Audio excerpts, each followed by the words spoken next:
We're drinking like it's World War II. So we're going to teach you how to make torpedo juice. All you'll need is pineapple juice and some 180 proof ethyl alcohol made from literal fuel of a torpedo. Now, the fuel could act like a really powerful laxative or cause blindness, so it's really important that you get some bread and filter it. What you're going to want to do in order to... No, stop. What? That's not... We're not doing the actual torpedo juice. I told you already, people are going to get sick. Some people are going to die. I'm doing the intro. You said we were going to be authentic. It'll be fine. I'm teaching them how to do it. Nope. You're teaching them bad things that are going to get them killed or very sick or both. It's psychotic. You got to pick something else. Fine. Put Everclear in it. Everyone put Everclear in it. That's responsible. Drink Everclear with us. Boom. Torpedo juice. We're doing Saving Private Ryan. Yeah. Start the show.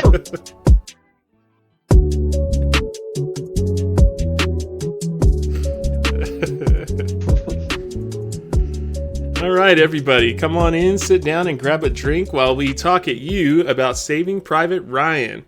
Written by Robert Rodat and directed by Steven Spielberg, Saving Private Ryan debuted in 1998, making $482 million worldwide.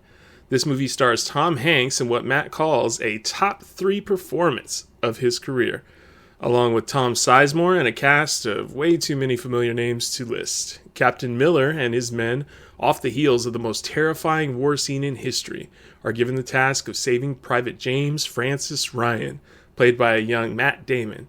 They make their way through the war, fighting Germans and their own moral compasses, trying to make sense of their orders to bring Ryan back to his mother after all 3 of his brothers are killed in action at the cost of more and more of their friends' lives. Matt, what's your relationship to this movie, man? Do you remember seeing it for the first time? I was 8 when this came out, so this wasn't a theater movie for your boy. It was like it went platinum in my house for sure. My dad loved it. All of my uncles loved it. They would talk about it all the time when it came out. I remember we had the metal case DVD. I don't know if you had that. That almost looks like an ammo box crammed down to like a DVD. Yeah. Yeah, so y'all could afford it too. That's cool. We were all ballers. I remember having that and then it never being in there because all the DVDs were just kind of thrown wherever. Yeah. But yeah, I remember watching this movie and as like a kid, my 2 takeaways were like, snipers are sick, and I hate fucking sick. I hate Upham. You know what I mean? Like those were. Oh yeah. Those were my family's. That's takeaways. Everybody's. Yeah. That's everybody's takeaway from that. Jackson's a badass, and Upham's the worst person that's ever lived. Yeah. So those were my real only thoughts about that movie for a really long time. So I got older, and then I started to notice everything else. Calling skinny or younger people than me, calling their hands rat claws, came from this movie and has stuck with me ever since, and I love it. I never heard that, but that's like a borderline slur. It's fucking rough. It's a really shitty thing to say to somebody. But saying, hey, get your fucking rat claws off me, or off of that, is very aggressive way to address somebody. Yeah. I usually only ever use it in the third person expletive. So, like, if I was talking to you about Upham, I'd be like, he's got his little fucking rat claws all over it. I probably wouldn't say it to someone's face because it's just a hell of a thing to say to somebody as they're trying to gently tap you on the shoulder. Yeah, if somebody said that to me, I'd have to, like, make them cry. I would be crazy offended by that. If Upham tried to make fish cry, fish would have stabbed him in the throat. Well, he'd get his payback, wouldn't he? So what works in this movie? I think this movie is very like beat by beat. Did you take your first drink? Oh my god! Ladies and gentlemen, full disclosure: I took my first drink before we started recording, and I coughed for about 3 minutes. And then I added a lot more sugar and juice to what I was drinking. This tiny 6-ounce can of pineapple juice that I put in with my Everclear. And I feel like I kind of took it like a champ. I'm a little bit worried that my body register what alcohol I'm drinking say, I know what to do with this, and then immediately black me out.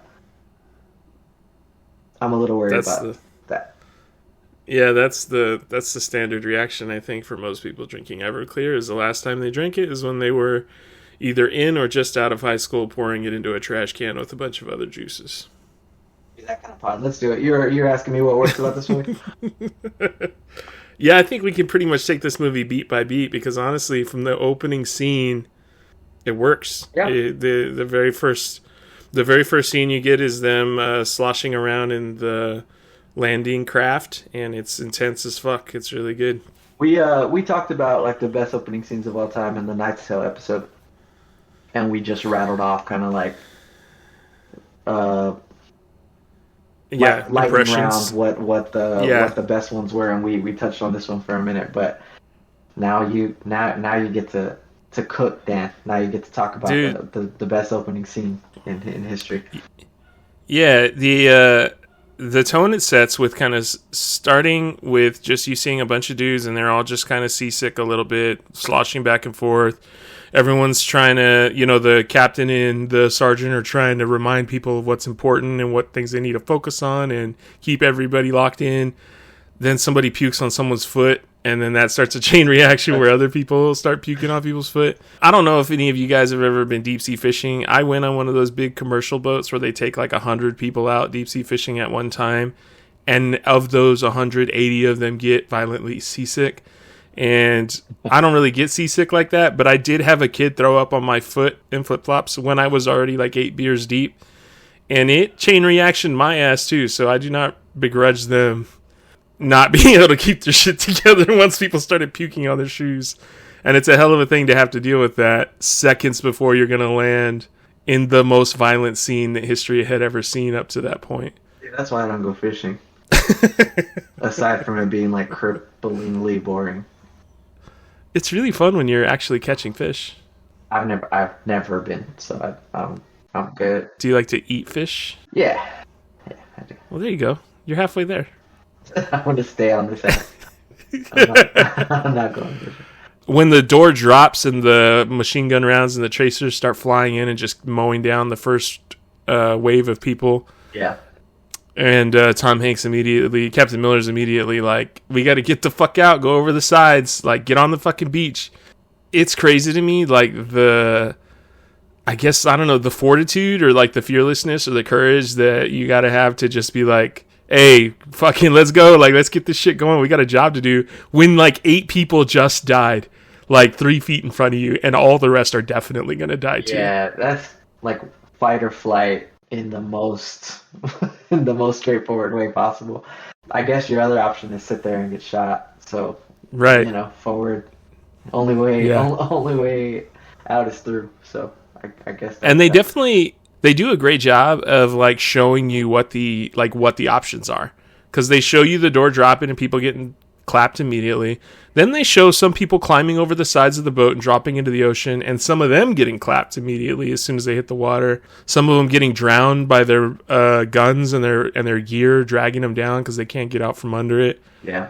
It's crazy. I remember seeing Mythbusters where they were doing like, can you jump underwater to avoid getting shot? Yeah. Yeah. And it said like 3 feet, right, is like, if you got to be deeper than 3 feet deep for bullets to not be effective. I think they weren't using like 50 caliber machine gun rounds to test that. Because I gotta say, when those dudes are all kind of, that one dude's trying to help that other guy get his gear out from under him, and then they both get like sprayed underwater. That shit was intense, man. It's fucking, and it does kind of put you into the moment where you're like, when you were a kid, did you hold your breath when the camera went underwater? No, I didn't. I felt, I was like, I'm never doing this. You're like, I'm good. I'm out on war. One thing I know for sure is war sucks, and I'm never joining it. Bro, sometimes you got to kill Nazis, though. Yeah, this was back when everybody was on the same page about Nazis are bad. And I probably, this was like, we'll talk more about this later, but this is like the one pretty justifiable war. Yeah. So I probably would be more inclined to do it, but I remember at the time thinking, nope, not gonna do that. You know what's funny to me is I always like, there was a time in my life where I was like, oh, Nazis, whenever they would be bad guys like in comic books or like sci-fi stuff. Yeah. And I'm like, Nazis is so easy. Everyone hates Nazis. That's such a boring villain. What the hell? It's a little more gray now. I think there's a section that might call them anti-heroes. God damn it, dude. Probably so, you know? Not Jesus us, Christ. someone. Not us, man. Very cool there. Did you see the TikTok I sent you? Yeah, the South Park Imagination Land clip that borrows from that scene. That scene in Saving Private Ryan is fucking crazy. Where Captain Miller is like, he finally hits the beach, he gets some cover, and then, you know, the tinnitus kicks in, and he's just kind of dazed and looking around and taking in what's happening around him. The fucking flamethrower explodes on that guy's back. Wildly, wildly, wildly intense scene. Did you see this in theaters? Yes, I was 12. How'd that go? Terrifying. When I was 12 years old, I was still getting Ultimate Soldiers for Christmas every Christmas. Ultimate Soldiers were like these G.I. Joes, but they cost like $100, and this is back in like 90s dollars. So my mom could never afford them, but she would always save up and buy me one for Christmas. And she would always be really cool about letting me pick out which one I wanted. Did y'all ever get the Sears wish list thing in the mail? No, I think no way they would trace it. My parents would like trace it.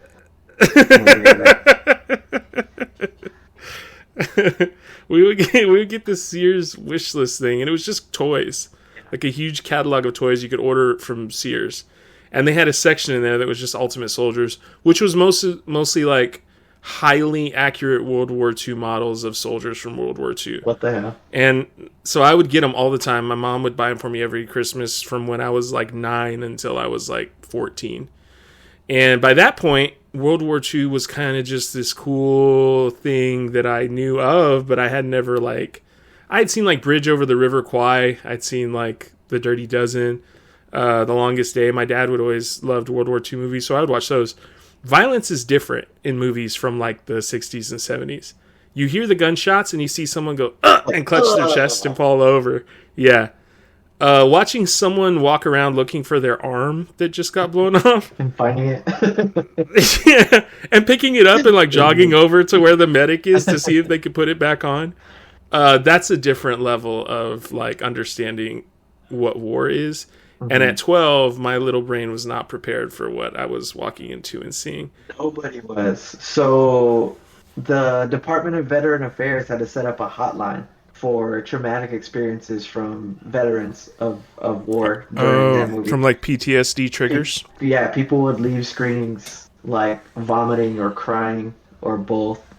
It was that sucks. It was praised for its realism, like by a lot of vets, but others were like, "I need mental health resources immediately," which I get because Tom Hanks was dragging a guy to safety, and then there was an explosion, and then it was just his torso that he was dragging. Just half a guy. So that's pretty crazy.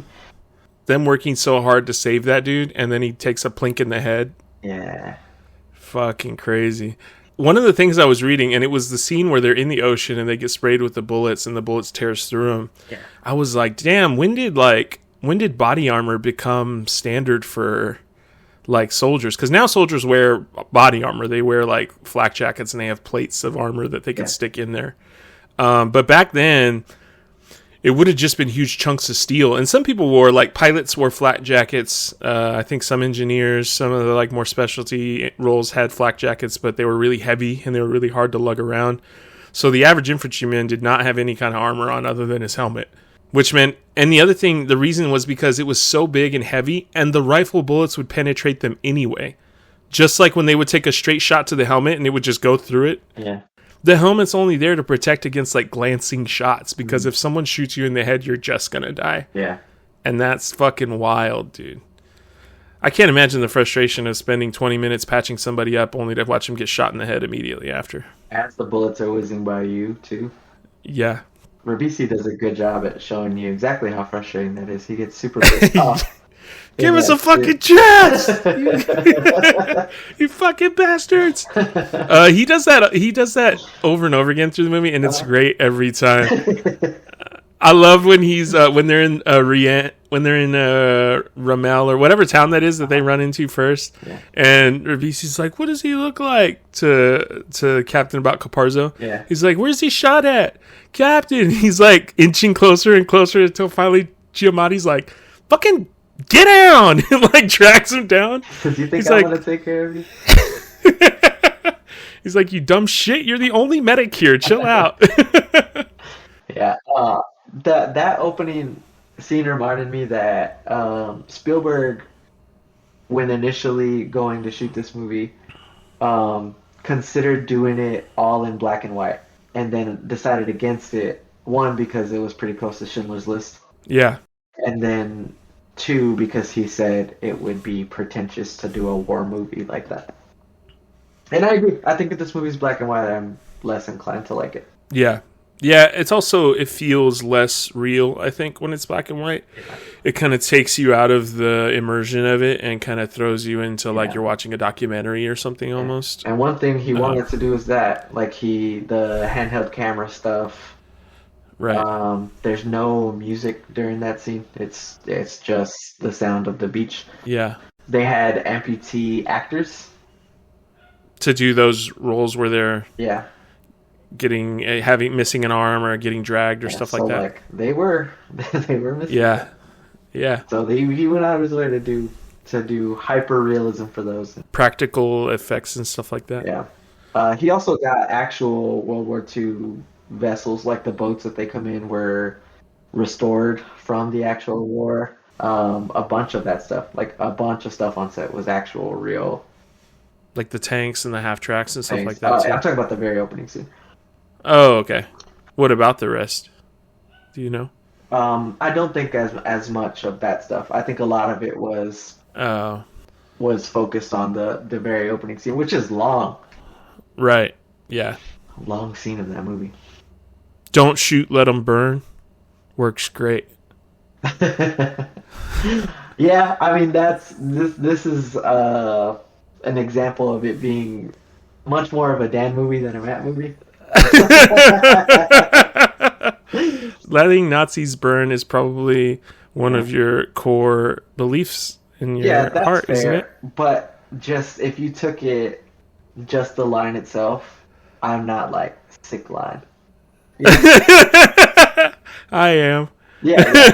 And that's the difference. That's the fundamental difference here. We have a lot in common, but that's kind of the differentiation. I have yelled that in like Arc Raiders and in like Battlefield. See, I believe you. Throw a blaze grenade in there and everyone's on fire. Don't shoot, let them burn. And then it gets a good chuckle out of whoever happens to be listening. It's a good line, especially if you're burning Nazis. That's probably the one time to use it.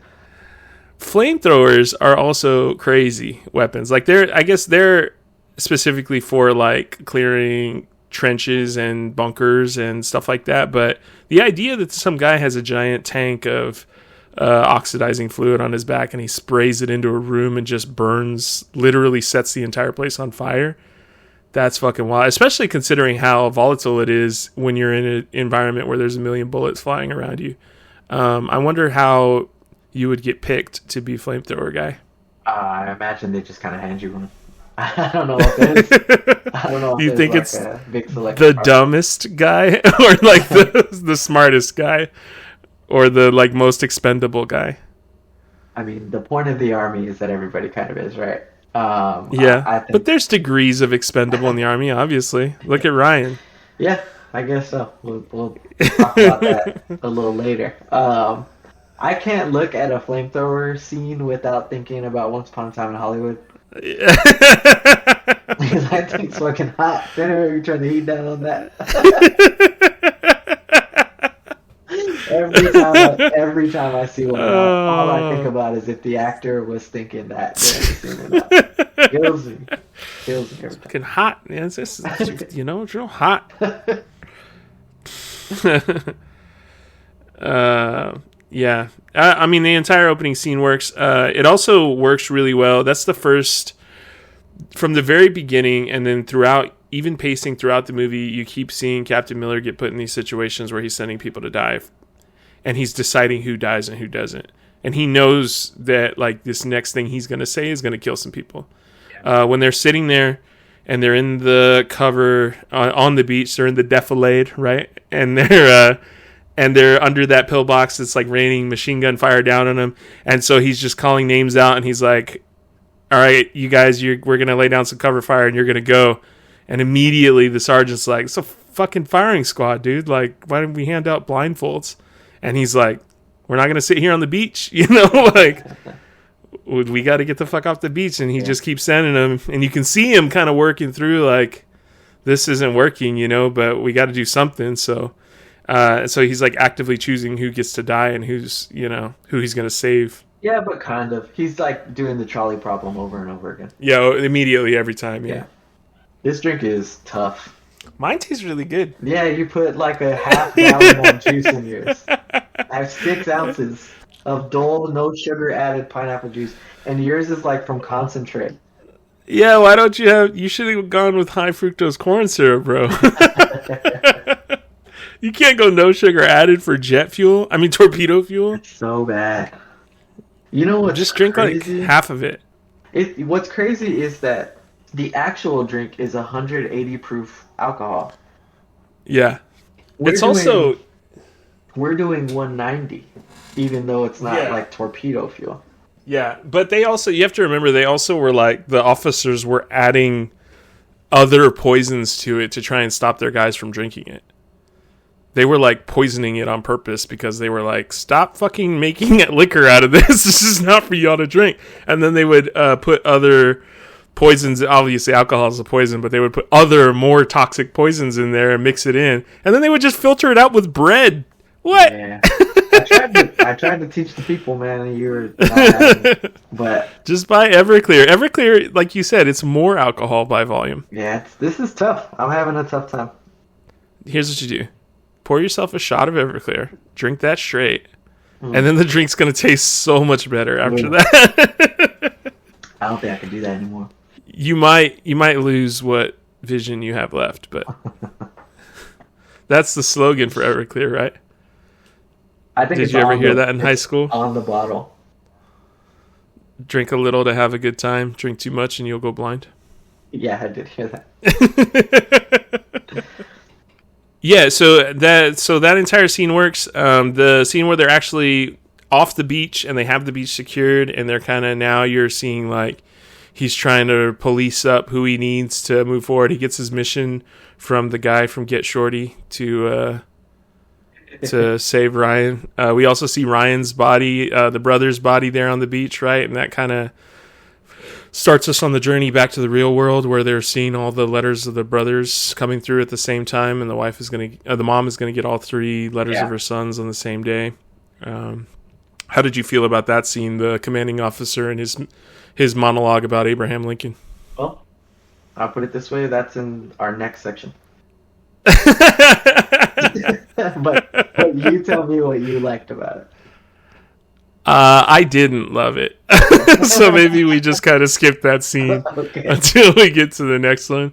I do think it's interesting to think about what that scene looks like now. I mean, obviously, I'm sure there's one person with a computer that's using ChatGPT to generate all the "sorry your kids were murdered by ICE" letters, but it is interesting to see how that scene looks today compared to what it looked like back then. An army of, receptionists typing up letters. So is the implication there that those receptionists, the typists, are creating the letters, or they're transcribing them? Like, do you think I watched the scene and thought a lot about the logistics also. Because I was it's like, confusing to me. Man, they're lucky that she caught that. Because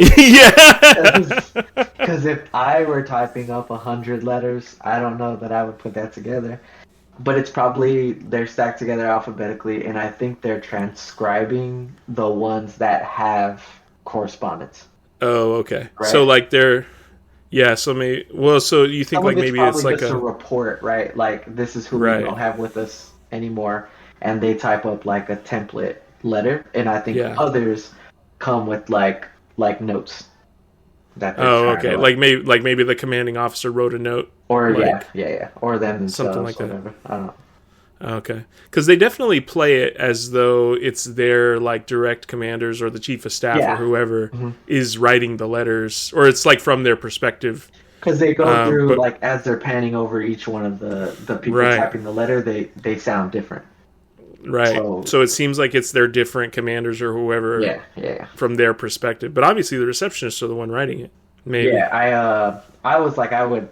This movie would have never happened if I'm in charge of typing the things, because I probably Check. just type it Done. all up. Done, Done. done, done, done, done. Matt's typing them. Matt's like, God damn, there's a lot of goddamn letters here. You're like the physical embodiment of them counting the dog tags with no regard to what it means or like who they were. You're just like, Jesus Christ, so Look, many dude, fucking letters. at some point, every job becomes a job, dude. Like, I'm sure 3,000 letters in, You're I'm done. fried. Yeah. Yeah, that whole scene is so boring. So let's leave it for what doesn't work, because I'm out. I'm out on that. Interesting enough, I guess this story is loosely based on a true story. Yeah, I did see that.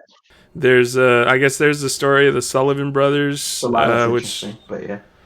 yeah, but it's like a thing that I guess if you have siblings or parents who died in battle or in a war, then you can get a sole survivorship policy, which allows you to go home early.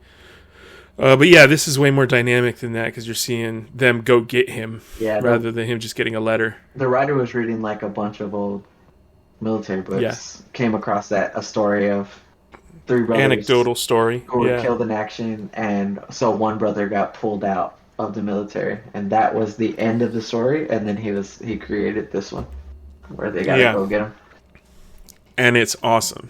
And, way better story. The original idea for this story from Spielberg, like the one they were going to shoot, was that this was like a public relations campaign from the military, and that was the story where they were going to get this guy because of a PR initiative. And he kind of like ran it by a bunch of veterans and a bunch of people, and they were like, absolutely fucking not. They didn't like that. Don't. Although that's probably closer to the reality of what would actually generate something like this. Is some to believe that really long scene after the fight. Yeah. I was really surprised at how many people online must be like chronically online that are like, did Captain Miller have Parkinson's? What? And like, why was his hand shaking? That is so obviously not the What? And so for me, I do think there's some contention there as to like, is it purely like a PTSD thing, or is it like he's afraid and he's mastering, like you're seeing him master his fear? Or is it purely like a trauma response that he's just suppressing it and adding to it and suppressing it and adding to it? I think that from like the symbolism perspective, it's kind of the same thing, but one is more realistic than the other. And I think the PTSD thing is probably a more honest look at what that looks like for somebody that's in that position. You know, there's a toll that shit takes on you being in those situations day after day. What it's not is fucking Parkinson's. Idiot. You should Google that, and there's a whole discussion on it on a subreddit where people are like, LOL no. Like, fucking shut the fuck up, dude. I think it's the cost of his style of leadership.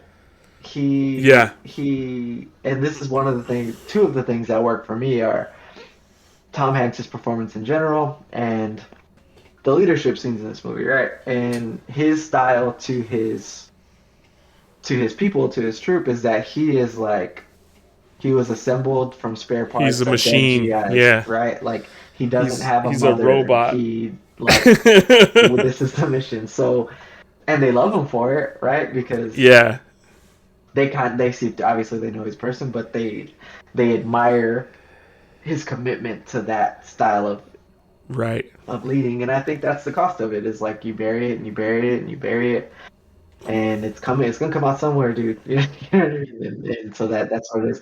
Yeah. and they all see it. They all look at each other, but I didn't read that scene as any of them being like, this dude's scared, you know? No, yeah. Yeah, I guess that's true. But I always took it as like he feels scared, but he doesn't ever show it, and the only way it ever comes through is in his hand shaking.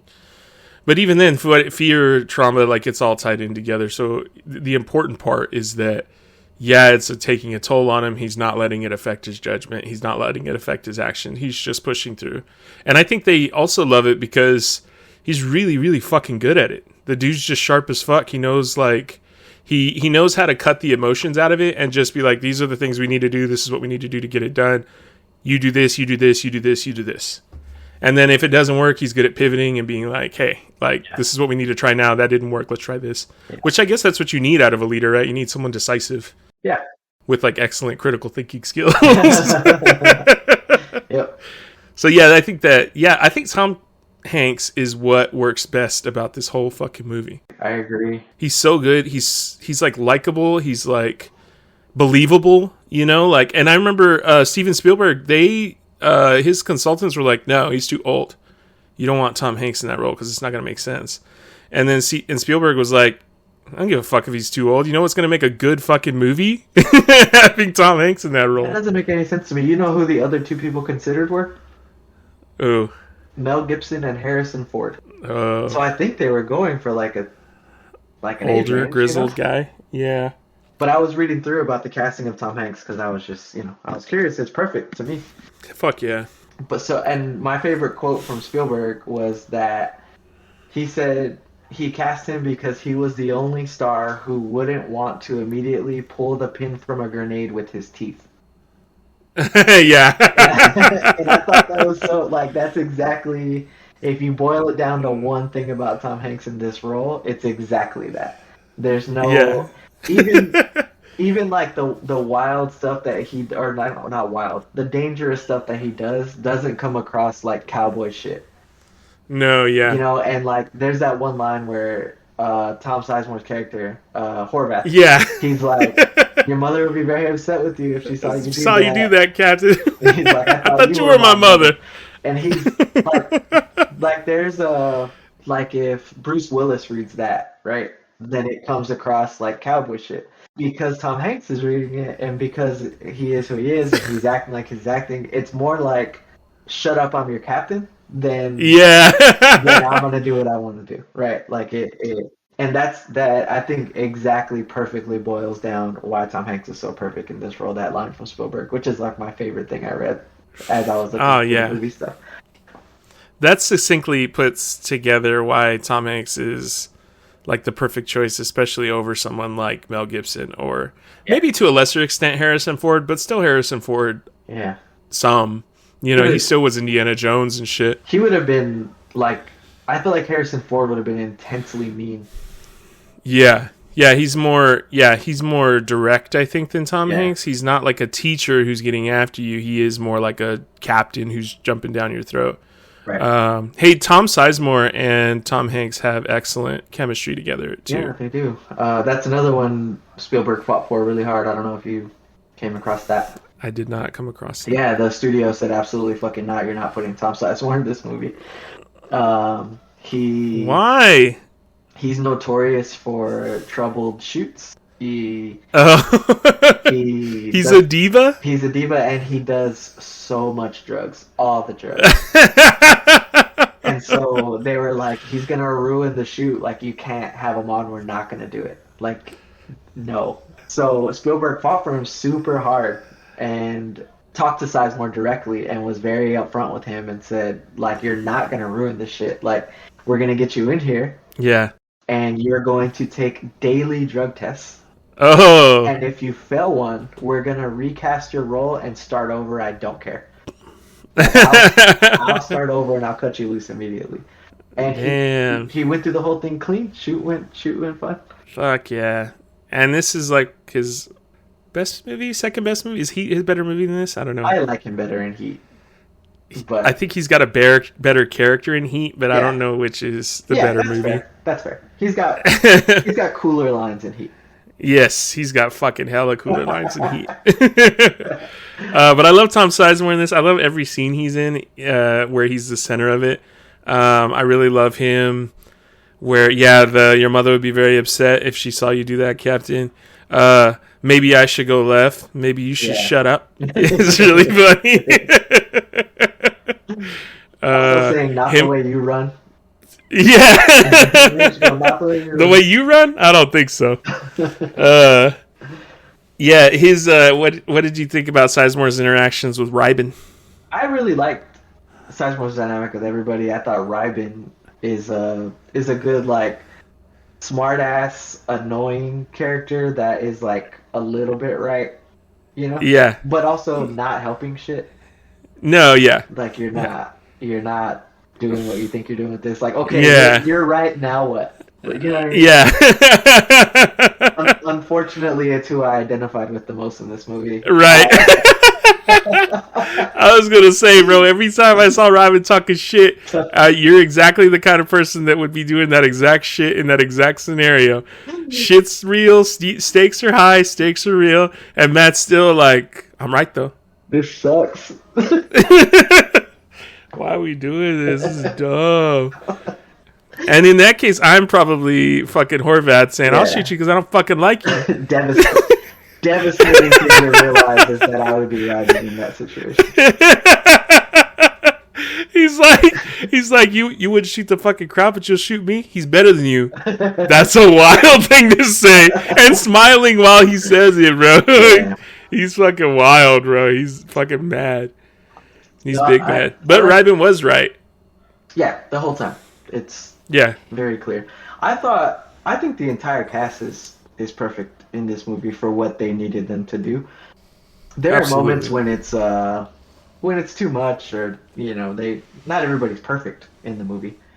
Rabisi, but I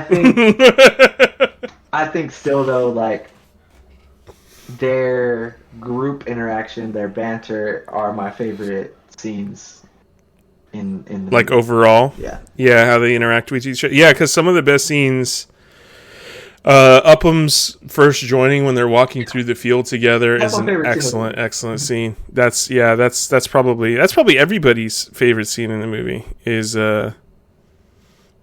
when they're all kind of together and they're doing the Band of Brothers thing where he's like, I'm writing a book about about the brotherhood, the bonds of brotherhood, and they're like, get a load of this fucking guy, and they're just immediately roasting him.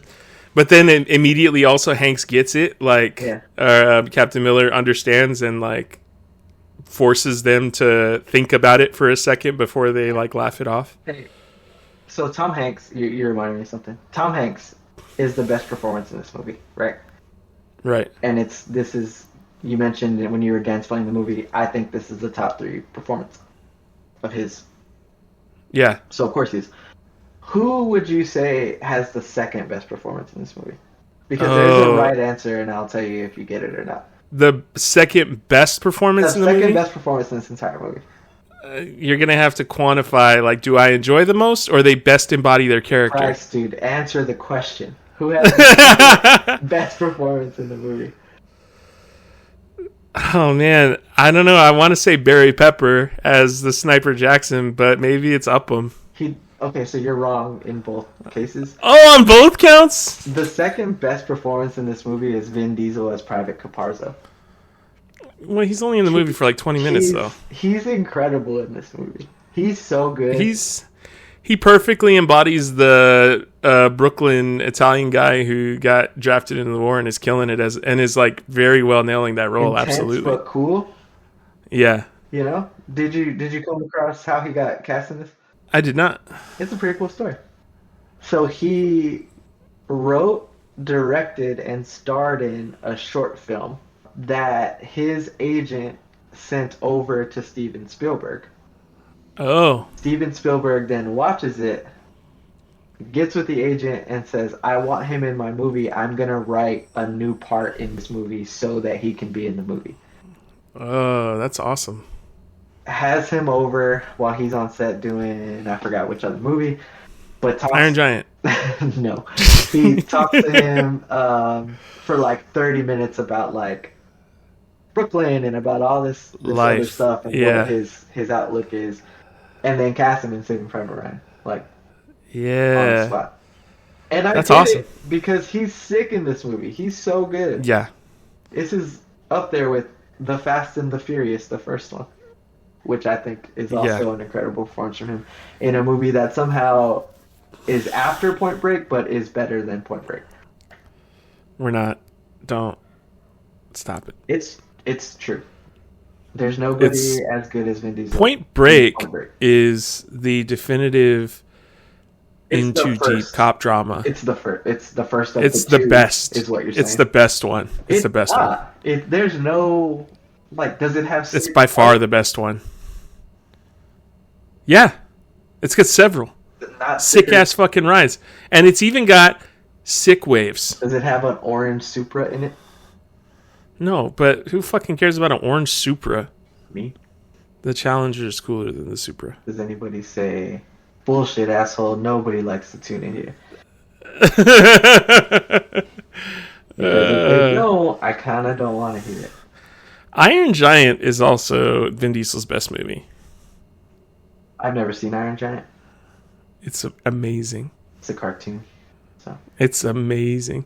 Also, I think I like Riddick, Pitch Black, better than I like The Fast and the Furious.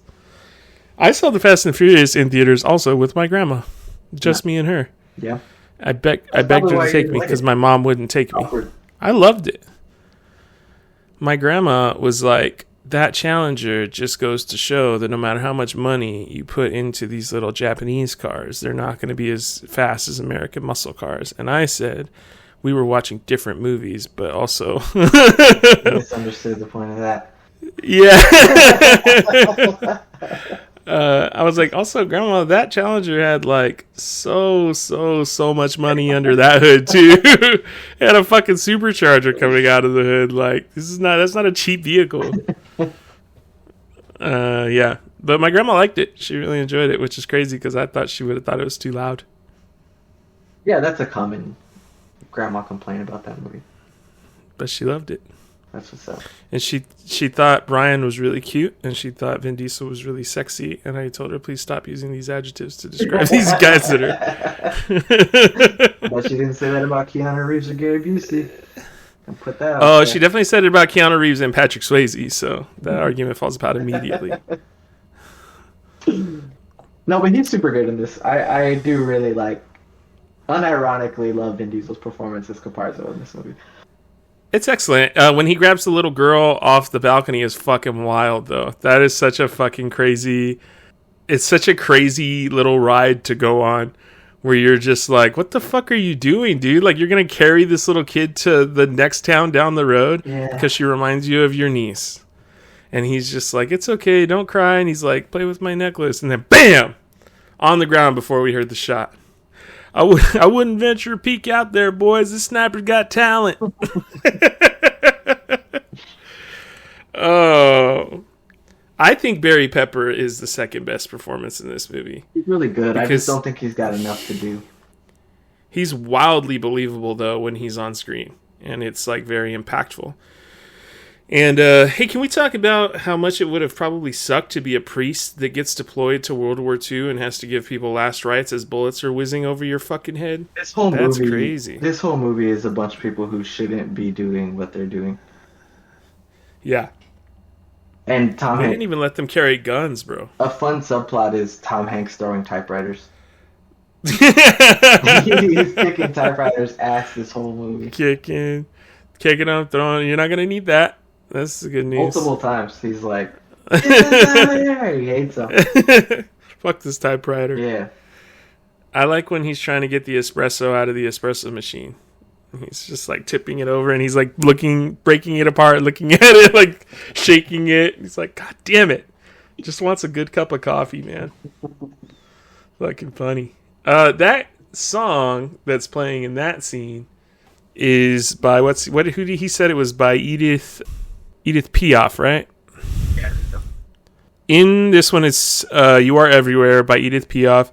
Edith Piaf is also the lady that sings the song that's used in Inception over and over again to pull people out.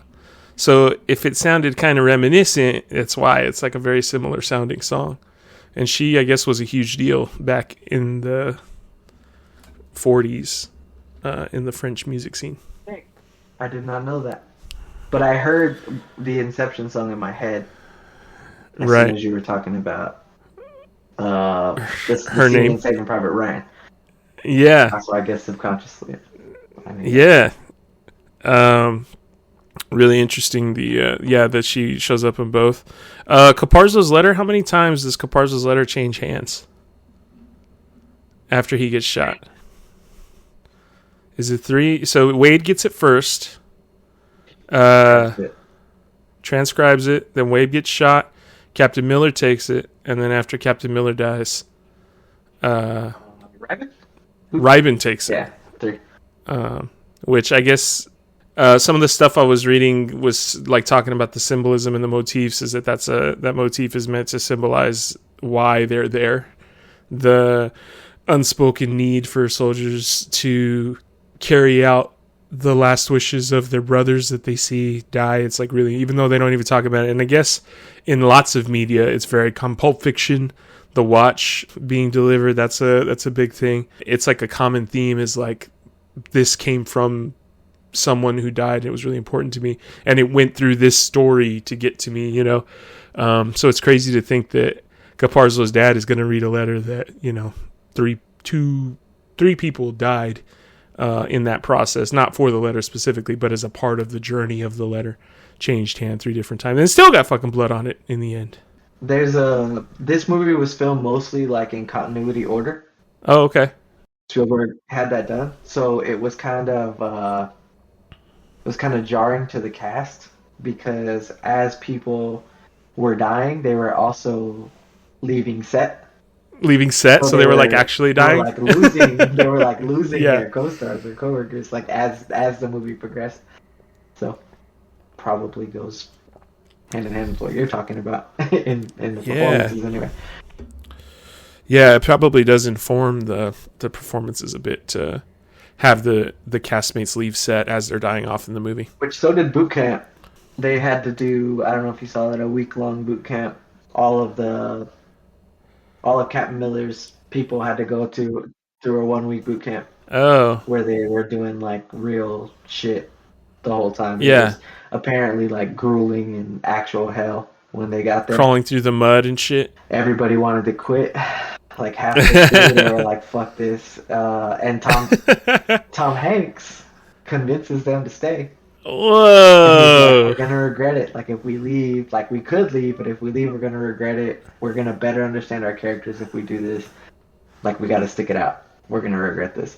And Vin Diesel said that. Like everybody there, like he completely earned their respect because he was like, it's fucking Tom Hanks. Like this is the star of the movie saying like, I'm willing to do this boot camp if it helps us. And so everybody kind of stuck it out. The only person not there, Matt Damon, on purpose, because Steven Spielberg wanted there to be real resentment between the squad and Matt Damon.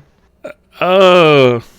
So they had this like actual cohesive real unit, acting wise too, that Matt Damon wasn't a part of. So when he joins them, that like hate for him that you can see is kind of coming from a real place. So when Reiben was like, I told you he was an asshole. He fucking meant it. It probably helps also that Matt Damon just has a really fucking punchable smirk. You don't like Matt Damon. I love Matt Damon. I do. I love him. But I love Ben Affleck more. Jealousy thing? I think that he's... Huh? It's a jealousy thing? Like you feel like you should be his best friend? Yeah. That's got to be it. Every time I've talked to you about Matt Damon, you're like, I can't stand his face. I hate his face. I think he's got a punchable face. But I love, like, The Martian. I love that movie. I love him in The Departed. I think he makes a good rat fuck piece of shit. I love Matt Damon, and I especially love him together with Ben Affleck. I think they're great together, and I love them, and I wish that they would be lovers. And then I wish they would call me, and I would be their lover. This has been Dan Fiction, where he goes over his Hollywood erotica with you. No, it's asexual. We're lovers, but we don't kiss or touch each other. That's like almost worse. I don't know how to explain to you that it's almost worse, but it is. It's like more sexual that it's not sexual. It's so sexual. It's like tantric. The tension just builds, baby. It's like we're edging perpetually. See how gross that was? I loved it. I didn't think we would ever say edging perpetually on this podcast. Here we are. Check it off the bucket list. It is on the Everclear podcast, so that's fair. Yeah. What else works? Let's see. The bridge scene. Let's do the sparing the Nazi scumbag scene, the Wehrmacht guy. You want to talk about Upham? In what works? Because now that I'm older. Speaking of rat face fuck faces. Now that I'm older, I watch this movie with like way different eyes, obviously. And his character is a lot more complex than what your like 12-year-old mind thinks. Or 8-year-old mind, right? Like, yeah. Coward sucks. Coward. Boo. But he wasn't there for any. He hadn't fired a weapon since basic training. Like he wasn't there for any of that. Like he was forced to go as a translator along this thing. And then in their first major battle, he also was made to sit in the rear with the gear while they did the actual fighting. He doesn't fire a shot until the very end when the fighting's over. Yeah. To kill the guy that he spared. Right. So in that scene where they're like arguing about what to do with them or whatever, of course the guy who his only experience is basic training, who is not combat ready, is going to be like, this is what the book says to do about this thing. I was told, when this happens, we do this, and you're not doing that, and now this guy's going to die. I'm freaking the fuck out. Yeah. So it's a little bit more complicated than I remember it being. Yeah. The other side of that is that it is a Nazi who killed your friend. So I'm out on that. Yeah. Like, and also Wade was the first one of them to be kind to him. Right. And like asked him what his book was about, like took an interest in him, like gave him someone to talk to. He's probably, I mean, they really make Upham out to be kind of bookish, you know, and kind of whatever. But Wade is probably the next closest person there who's like Upham could relate to, other than maybe the captain. And he just fucking died, you know, and like, yeah. So that's wild. That's a wild take to me. That's another thing. Everybody in this movie who does something good is killed for it. Is killed for it, yeah. Every single person. But that scene obviously leads to like some fireworks with Reiben and Horvath, and leads to the Tom Hanks scene. But the whole way before that, I was watching it thinking like, oh, this is a lot different than I remember from when I was like, because I watched this movie 4 times this week. Damn. In prep for the podcast. And prior to this, I probably haven't seen this movie in like 20 years. Like it's been a really, really, really, really long time. And so, how old are you? Jesus Christ. a lot younger than you. But I was watching it thinking that it's a very different circumstance than I remember it being, and that there is moral validity to what Upham's saying. To sparing the Wehrmacht soldier? Somebody who surrenders in battle. What did you think about the guys who executed the 2 soldiers that were surrendering in the first scene? After they take the beach, when they're like standing there and they're walking up and their hands in the air and they're talking in German, and then the guy's like, what? Well, I don't speak that. I don't understand that. And he shoots him in the chest, and he's like, what was he saying? And he said, look, I washed for supper, and starts laughing. Yeah. This is probably better for what doesn't work. It's really hard. I'll wait. Remind me of this. I But think it what goes into what works, because what works is killing fucking Nazis any way you can. Yes. So outside of what I don't think works, my short answer is that I think after something like that beach, there's no way somebody is going to have the wherewithal to like Hold not back. kill the person across from them that's been doing that to Yeah. them, right? So like that to me is apples and oranges. Like it's a completely different situation. It's the heat. That's still like the heat of battle Right, type shit. Right. Okay. And Upham was never in the battle, so he wouldn't even have that impulse anyway. Yeah, he doesn't have any context for what's happening. This is like No. just rules of engagement for him. So for me, it was a little bit clear. He also only saw Wade as they were trying to save him, so he just witnessed someone else die, and was probably really scared to watch another person get killed after having just witnessed his first death of the war. Yeah, his lesson is probably death is ugly. I don't want more of that. I don't want more of it, yeah. And I think also he's more objective about it because he hasn't been in any of the shit yet. He hasn't fired a gun in anger. He's kind of looking at, it's like you said, he's going off the policies. He's going off what the manual says. And the manual says if someone surrenders, you arrest them and turn them into a POW. And so he's just he's probably on the right side of it from like a moral standpoint, but this is war. And all's fair in love and war. You're thinking of Love and Basketball. Oh, shit, sorry. Yeah, no, good. But during that scene, it is really sad to see the soldier like try and speak English as best he can and like sing the national anthem, and yeah, it's like really pathetic and desperate, and it's really sad to watch. Yeah, which is why Tom Hanks Hitler ends up deciding to do that. Yeah, he's like, oh god, because he realizes you are literally just going to execute this guy in cold blood at that point, and he's literally also the character has come to be known as Steamboat Willie because that's the first thing he says that's intelligible. He's credited as Steamboat Willie. Steamboat Willie, boop boop. Betty Boop, what a dish. That's cool. Yeah, that scene's really sad. It's also really funny to me when he starts speaking German, and then Jackson is like, "Shut up with that filthy pig Latin." He's like, "I don't want to hear that fucking German shit." Is Mellish around during that scene? He is. That stood out to me. That I don't remember him being a big contributor to that discussion. Yeah, so it stood out to me, and I think when they're walking up, you see two people, and it's Mellish and somebody standing outside the fence, separate from where they are when they're kind of sneaking up to the. So they maybe were guarding the perimeter or something to make sure that nobody like came up on them when they were doing stuff. But it seems like he's missing because he doesn't have any dialogue and he doesn't weigh in about the Riben stuff, and he's exactly the person everything you would expect to. Yeah.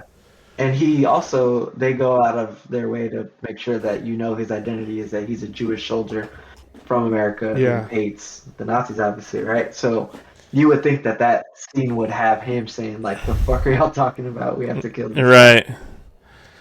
Who else is missing from that scene? Is someone else missing? Wade is dead. What? Is that it? That's all of them, huh? Yeah, I think that's everybody.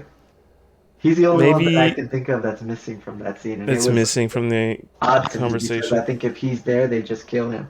Yeah, he probably shoots him in the chest while everyone else is talking.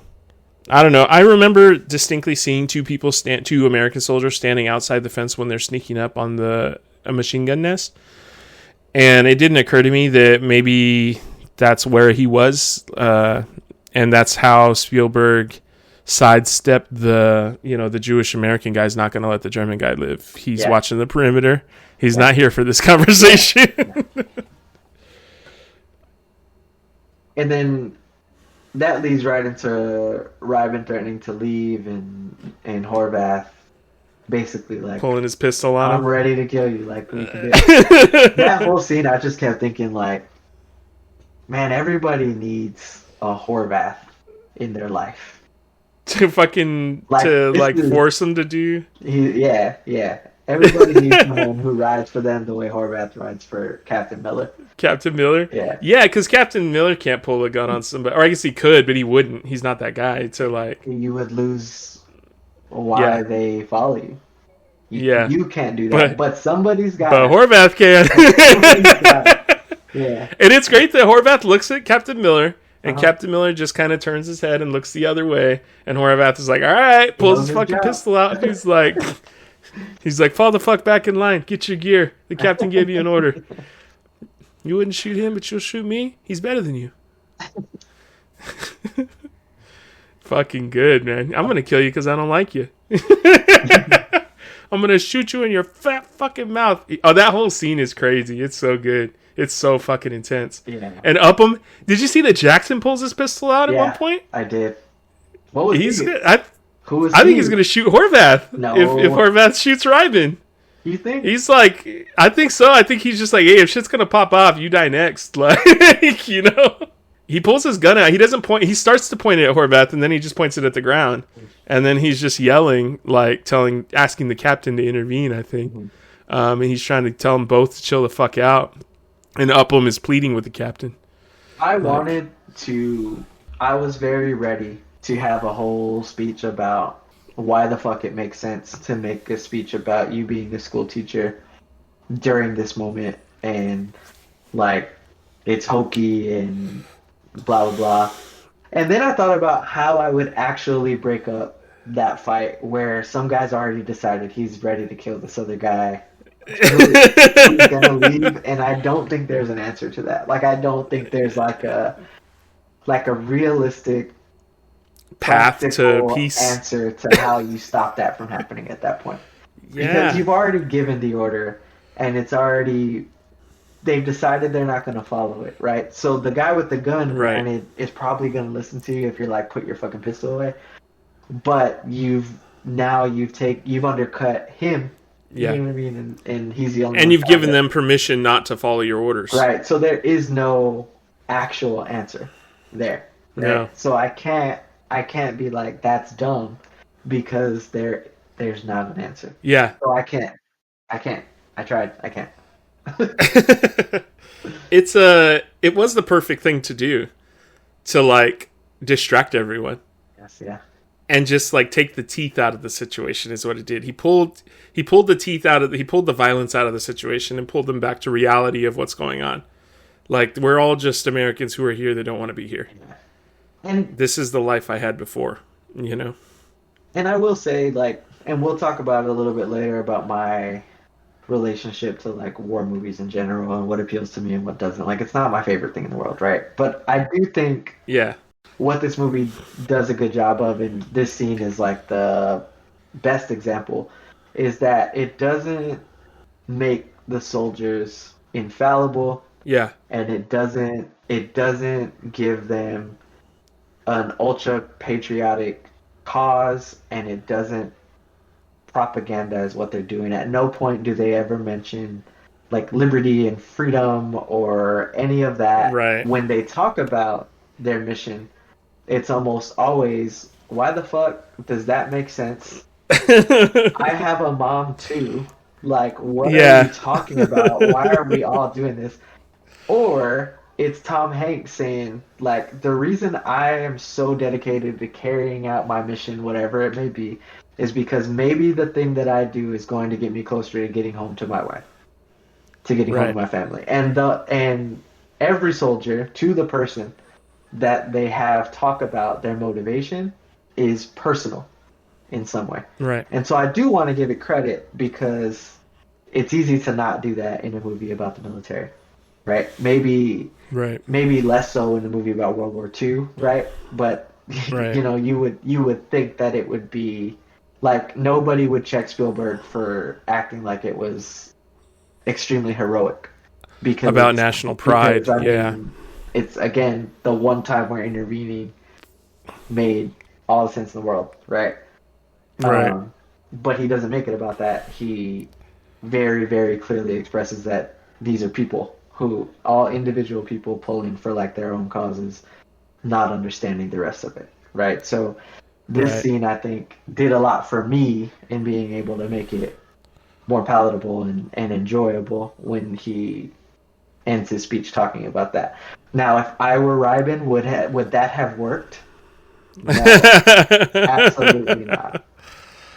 You'd have been like, shut the fuck up, Captain Miller. No one gives a fuck if you were a fucking teacher. That explains why you're so lame. Yeah, I'm out. And then Horvath shoots you in the fucking mouth, and that's the end of that. What actually happens in that scene is like, Horvath threatens me, but I'm not somebody who will respond to that, so I just keep walking. Tom Hanks tells him to put his gun away, and then is like, Matt, come back. And I'm like, I can't. I've already walked away too far. I've already walked way too far. I look like an idiot now. Like in This Is the End. That's what actually happens if I'm there. You remember what happened to Danny McBride in This Is the End, right? Yeah, he made Channing Tatum his bitch. You'd end up being a fucking Nazi is what would happen in that scenario. I would just join the next, like... Nazi regime you came across? No. Jesus Christ, Matt. Him. But I would end up in, like, the next U.S. platoon or whatever. No, they would just... They would just court-martial you. Probably. For deserting your poster. I wouldn't, like, try to leave, but I'm saying, like, if I were put in that exact position where I've already decided, we know. I think that's what ends up happening. I've played chicken with you 1,000,000 times about shit. I know. You don't swerve. You'll kill us both. You don't care. Yeah. If it means you get to not lose the petty argument. Yeah, and that's probably the main... bigger picture that works is that Steven Spielberg didn't try to sell the idea that American soldiers are, national heroes, and it's a flag waving story about all these wonderful patriotic Americans, regardless of how true that might be in that scenario. Because, like you said, of all the wars, that's the one that we're most likely to be okay with saying these guys did a great job and they're very brave. Right. It's also kind of like a show 'em, don't tell 'em type situation, right? They just have them showing up, doing their job, doing what they have to do, and generally bitching about it the whole time, which from everyone that I know that's in the military and everything that I've read also about guys in the military, that's a lot more realistic about what's going on, is that the number one thing soldiers do best is bitch about what they have to do. So this is great. That's really what it felt like. It felt real. It felt like they were just fucking mad to be there. And they were going to let everybody know that they're fucking mad to be there. And yeah, it felt real. Leadership's hard, dude. Like leadership in every scenario is hard. So add bullets. Yeah. Yeah, now you add the fate of the free world and fucking genocidal maniacs in the mix, and it's even harder. Like nobody's ever happy, and now you got to deal with that on times 1,000. Yeah. Yeah. It dawned on me for the first time watching this movie.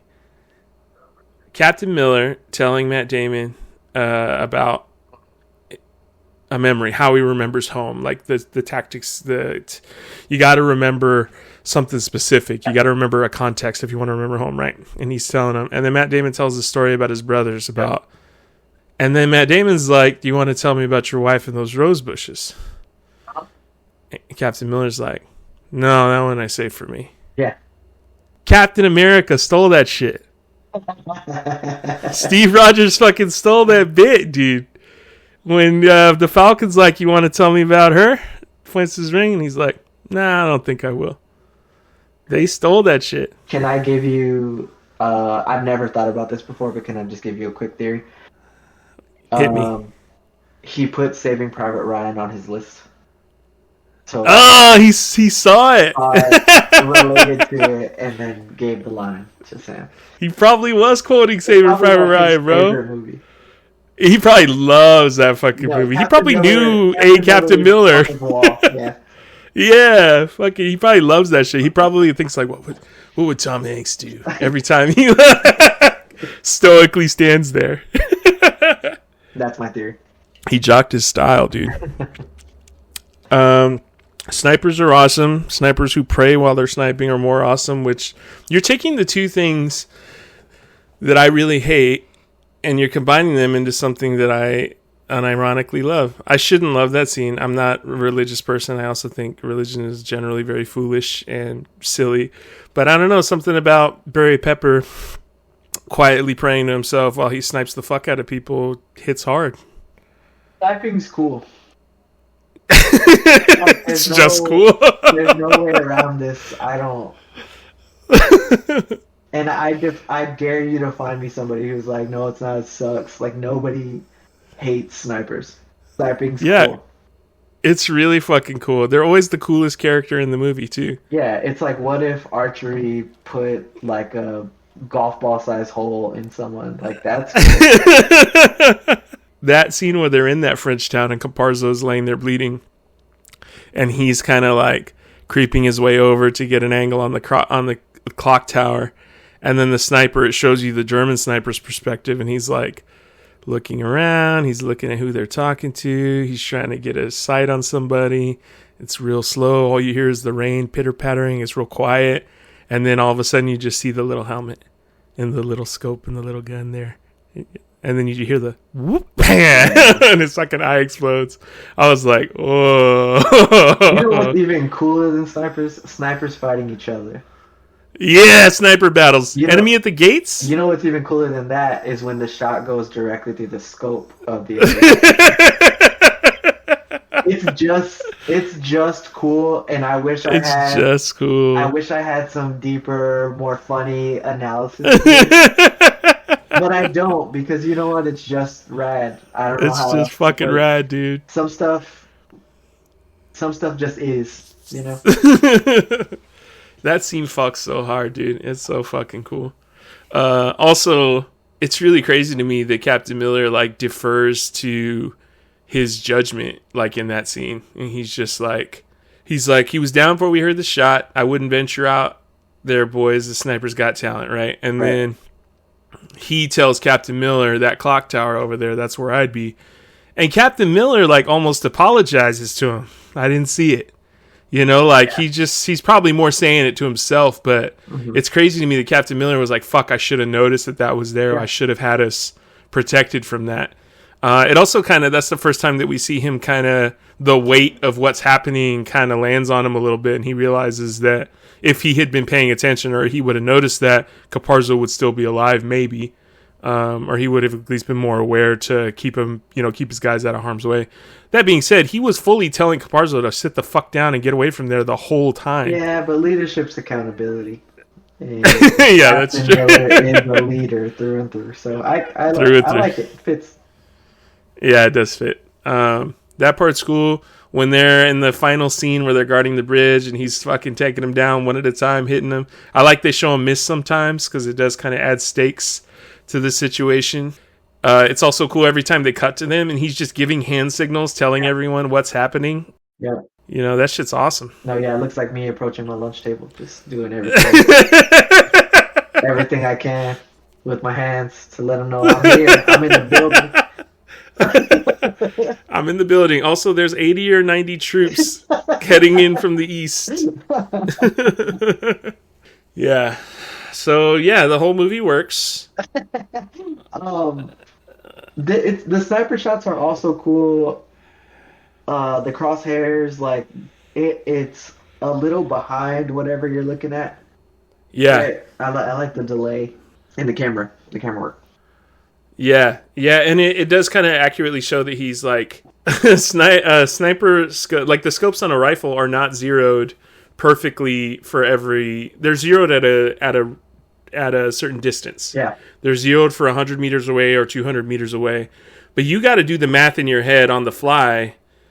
If they're 80 meters away, you've got to kind of aim a little higher. You got to aim a little low. You also have to account for wind and shit, and so he's got to fire where they're going to be, not where they're from. He's got to lead, his targets. You know that. You play Fortnite. I'm an excellent sniper in Fortnite, but there's no wind there. I was thinking about, because the most recent movie that came out that had a sniper in it was American Sniper. Boo. And that one's based on like a piece of shit actual person, but in the movie scumbag they embellish that there's a rubber baby instead of a live baby. His sniper, yeah, that's one of the things. But they embellish his skills to be like insane, like crazy. Yeah, like supernatural almost. Yeah, and I wonder if there's ever been like a better movie sniper than Chris Kyle in American Sniper, because we see Private Jackson miss too many times for him to be in there. Maybe Mark Wahlberg in Shooter. is he a sniper in that movie?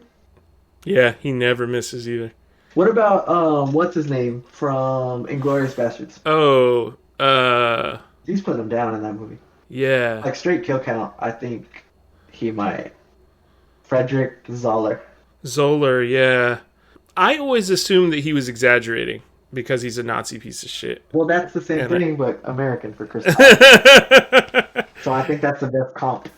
Maybe. I still think that homeboy, the gunny in Shooter is a better sniper than Zoller was, but I'm gonna defer to you because I've seen less of these movies, but that was a question that I had when I was watching this. that you had watching. You know who the best sniper is in all of media? Billy Zane. In the movie Sniper? Yeah.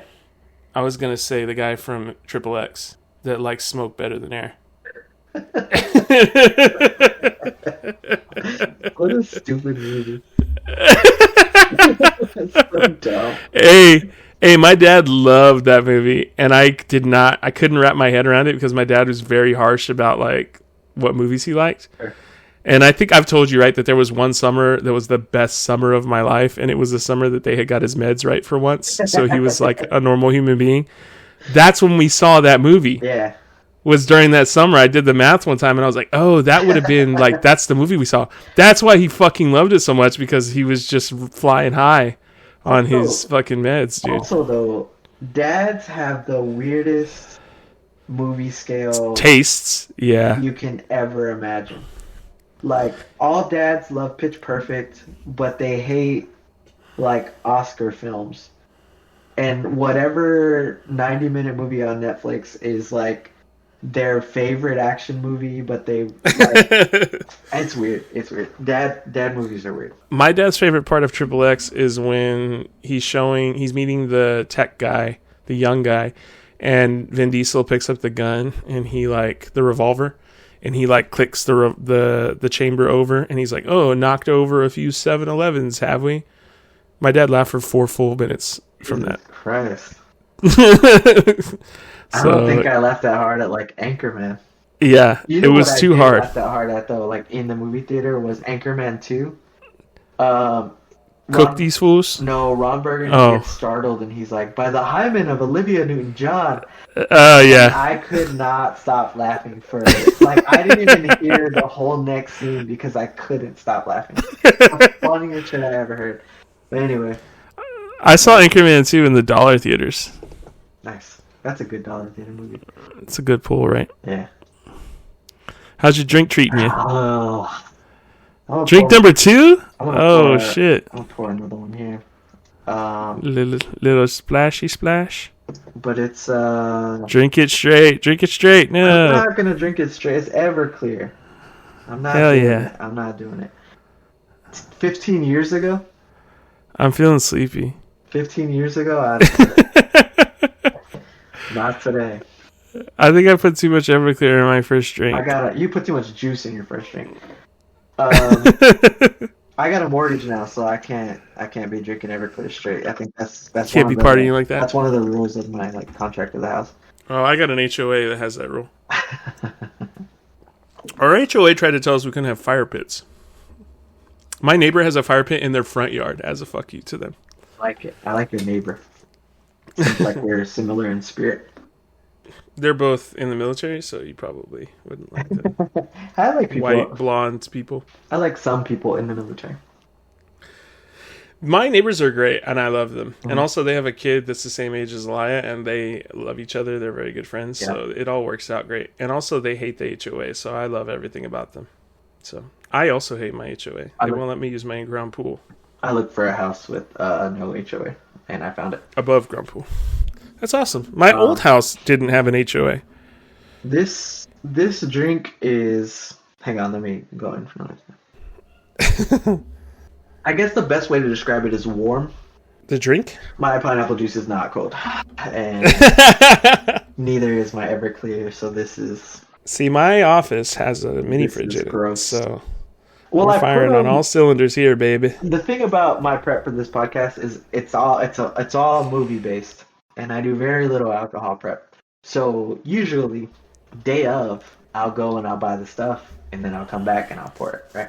Problem is, it doesn't always give me time to let it sit in the cold like it should. Oh, So I'm drinking warm Everclear and pineapple juice, which is that's rough. disgusting. That's And rough. I've convinced myself also makes you more drunk. I know that's probably not true, but it's what my brain thinks whenever I Yeah. drink something like that. So The that, placebo effect is a real thing, so. don't call me a placebo. I told you, I've been telling you, don't call me a placebo.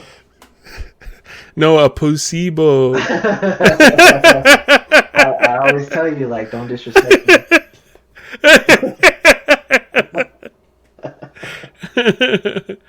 Placebo Domingo. You ready for me to say what doesn't work?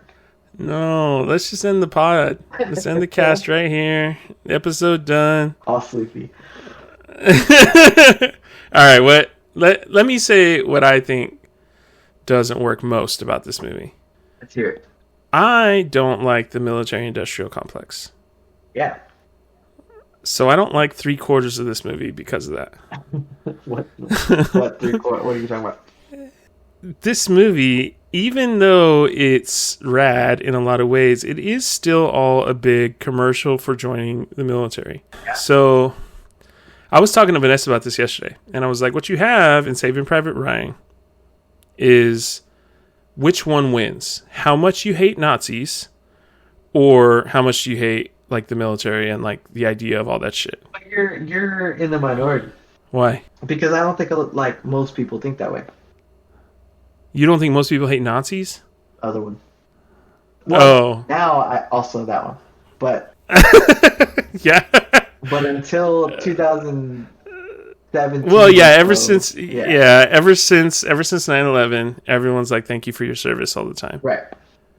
And really, it's just like, you didn't know what to do out of high school. You had no direction in your life. You joined the fucking military, and the military told you had to go steal oil from third world countries. So I have like a slightly less insulting opinion about the military, but it's along the same. I think, and we've talked about this a lot, so it's not going to be new to you or anything. But I don't think it's like, look at this idiot joining the military. I just feel like the military, through media like Saving Private Ryan, has lionized itself in the eyes of people in poor communities Yeah. who might not otherwise have a pathway to the things that we want to get.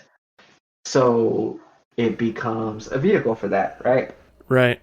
And then once you are in the military, you kind of have to buy in. Yeah, because you're Because- surrounded well- and indoctrinated. Not just that, but like just from a survival Oh, yeah. point. You know what I mean? Like Yeah. it's really hard to blame someone for drinking the Kool-Aid once in there. Yeah, you're swimming in a vat of it. So for me, like, I agree with some of what you're saying. I view it a little bit differently and think of it more as like a predator-prey situation. But Like they're victims? yeah, some of them, right? Some people just legitimately buy in from, their dad's dad was in the military, and that's it. The Lieutenant Dan's out there? They're super proud. It is what it is. But I think I view them like Leonardo DiCaprio in The Departed. Views cops. They signed up to do that. but like, why? they watched They watched TV enough to know they have to cry, but they signed up to use their weapons. But like, why is what I'm saying. And I understand. I can't believe I'm this person, but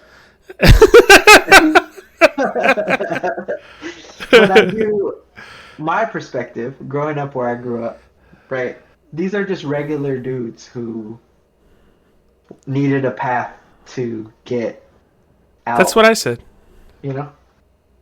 That's That's literally exactly what I said. They're not dumb though. They're in a bad situation. if they were smart, they would have gone to college, because college, they would have either gotten a scholarship or the state would have paid for them to go to college. Everybody gets that right. Dan, you didn't go to. You're currently. I'm dumb. I should have gone to college. Also, me and you both clawed our way through without using the military as a crutch. So I'm just saying that. Also, I think you're right. I think that the military does prey on the most vulnerable young men in the society and takes advantage of that vulnerability and pulls them into the machine that it is and turns them into gears turning in that machine too. I think that you're right in the sense that it is a predator-prey situation, and the government is the predator, and those people are just the prey. But I think that they do get turned into the predator. Sure, but like you're not an idiot for losing to a multi-trillion, century-long. You're not a fucking genius. Machine. Like I think it's fine. I think it's understandable that you lost to that. Sure, and I also hate the military-industrial complex. And so that's a lot of my issue with this movie is that regardless of what Steven Spielberg's intention was, which he's on the record of saying he didn't want to glorify anything, right? Yeah. Like he wanted to show like a brutal depiction of what this was, because growing up, his dad and his friends were all military and of that generation. Yeah. And he was fascinated by it, but he didn't want it to seem as something to be glorified. He just wanted to put an accurate depiction out there, which he hadn't seen before, right? So I know it wasn't what we're saying it is, but you also really, like, you don't exist in a vacuum, Steven Spielberg. Like, you made this movie in 1998, and whatever your intention was, what it actually did was kind of restore the reputation of the military and everybody after the failings of Vietnam and after the negative sentiment of Vietnam, and created like a new generation of people who were like, snipers are sick, I'm going to join the military. Right. So while I gave him credit earlier for everything I gave him credit for regarding the each of the soldiers' individual intentions, like, that wasn't obviously not the message everyone was going to take from this movie. You know that. Right. So and he's not an idiot. He knows that too. Yeah, I'm not of the thought that you can successfully make a military movie. A war movie. That's not a commercial for recruitment. People have misunderstood Starship Troopers.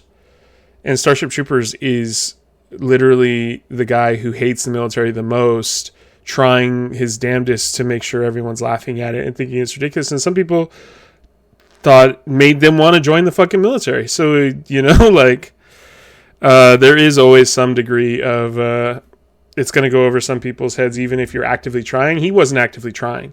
He was trying not to glorify it. He was also trying to be realistic in the portrayal. And like you said, ultimately, it's just going to make it look cool to some people. Yeah. So, but even in situations where people are actively trying to make the military seem, silly, it still backfires. And there's still people who aren't going to be able to read between the lines. Yeah.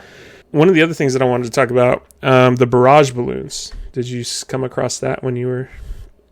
You remember those white Zeppelin-looking things that are flying over the beach after they take the beach? Yeah. Those are called barrage balloons, and what they are is they are big Zeppelins that basically make it really hazardous for planes to fly low over the beach. So they can't bomb, so the Nazis couldn't bomb the beach or strafe the beach with machine guns on planes. They were installed almost exclusively by the integrated corps, the African Americans of the time. That was what their job was. They were there on D-Day. They were taking fire on the front lines, and they were setting up those barrage balloons in the heat of the battle, in the fight. And Steven Spielberg goes out of his way to show the balloons, but never once shows any of the black soldiers. Oh, that sucks, first of all. But secondly, to somebody, and I think the immediate defense of that would be like, well, you can't get everything, and the scene was fuck yeah. He had the balloons, but not the black soldiers. But somebody who went out of their way to like restore ships from World War II, so it's the most authentic. Right. Well, look, I don't know. That's weird. Like, so I'm never gonna be on that side.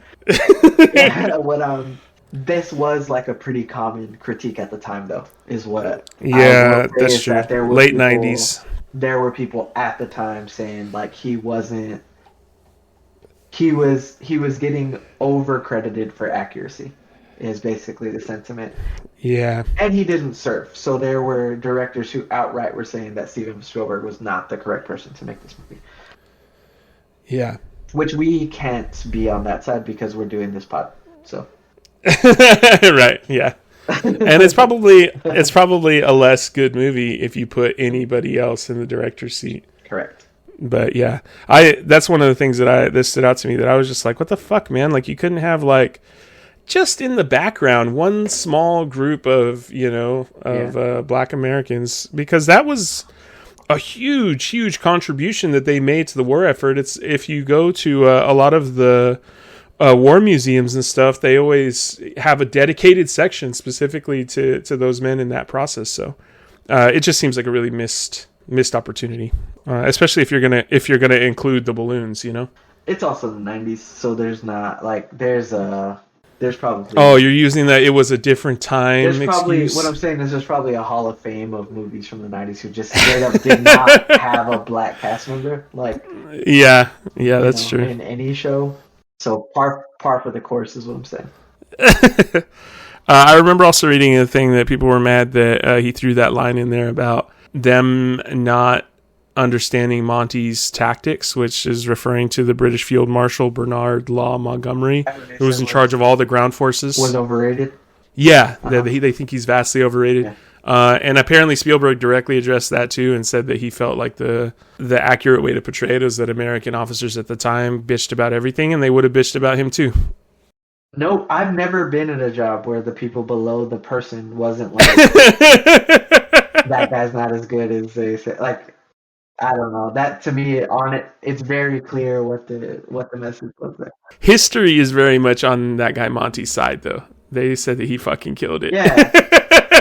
Yeah, Americans wrong. Fort found in kitchen. Stop the presses. I get it. Like, when I watched it, I was like, oh, they're probably fucking wrong. It's fine. I'm gonna out myself here for being possibly really stupid. Oh, really? Stupid. And maybe you're going to, I don't know.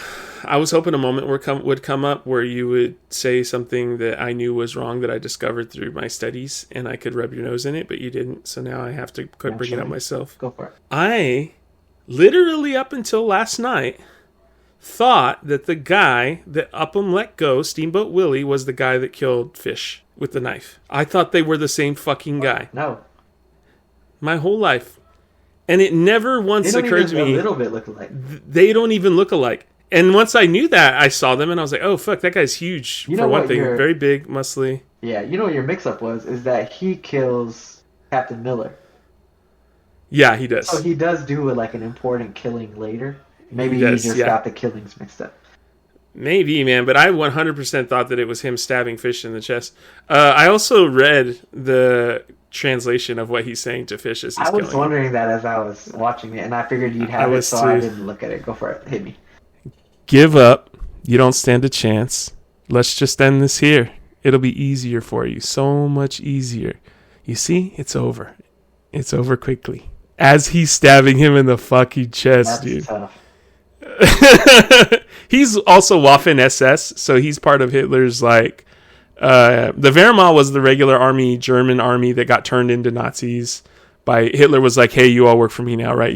They were all army before, stayed army after. The Waffen SS was ICE.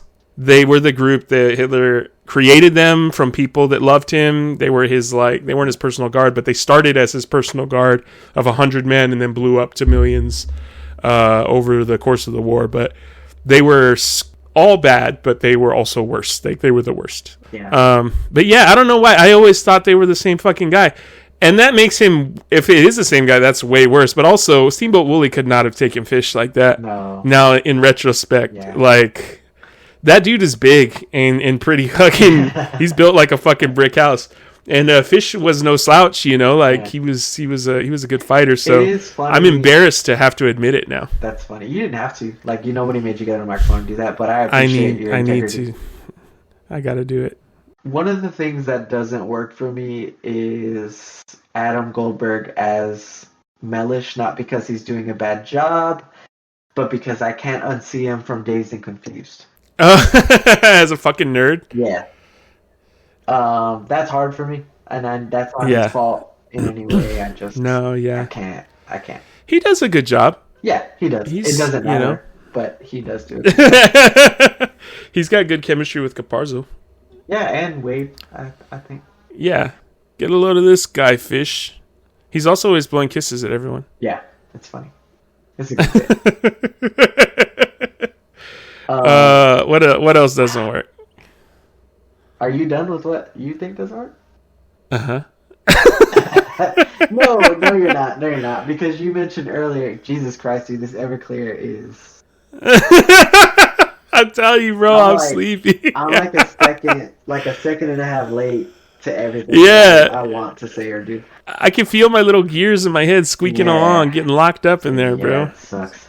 I don't like it. We're going to get feedback for the podcast being like, I love the first part. Really falls apart after the second hour. Every episode. This is just a bad format. Who thought it was a good idea to get drunk during the podcast? I'll tell you whose idea it was. You said you didn't like the scene after the first big scene. Oh, I don't like the scene where he's recruiting Upham. I don't like the scene where he's talking to the guy from Get Shorty. I understand that it needs to be there. And I understand that, like, it needs to show you the logistics of them finding the letters, and they need to find out that the guys are dead, and that the guy has to give the hokey statement that he reads the letter from Abraham Lincoln. Yep. That part all felt very flag wavy to me, and like the honor of soldiers type shit. Yeah, type shit. So all this can be summed up, and I'm gonna group all these scenes together, right? Like all the scenes where they needed more movie than just the soldiers being out in the field, right? Yeah. So it's the moving the plot along, the shit. Typer scene. It's all of it, right? Yeah. All of it can be summed up by the failing of John Williams' score. Oh, so it's not compelling enough. So John Williams, obviously, legendary film composer, right? Like Spielberg loves him. We don't need his credentials because he's probably written your favorite thing, right? Yeah, like he did Star Wars, E.T., Jurassic Park, like banger after banger after banger. I'm Indiana Jones. I'm not here to insult his catalog. I get it. Like he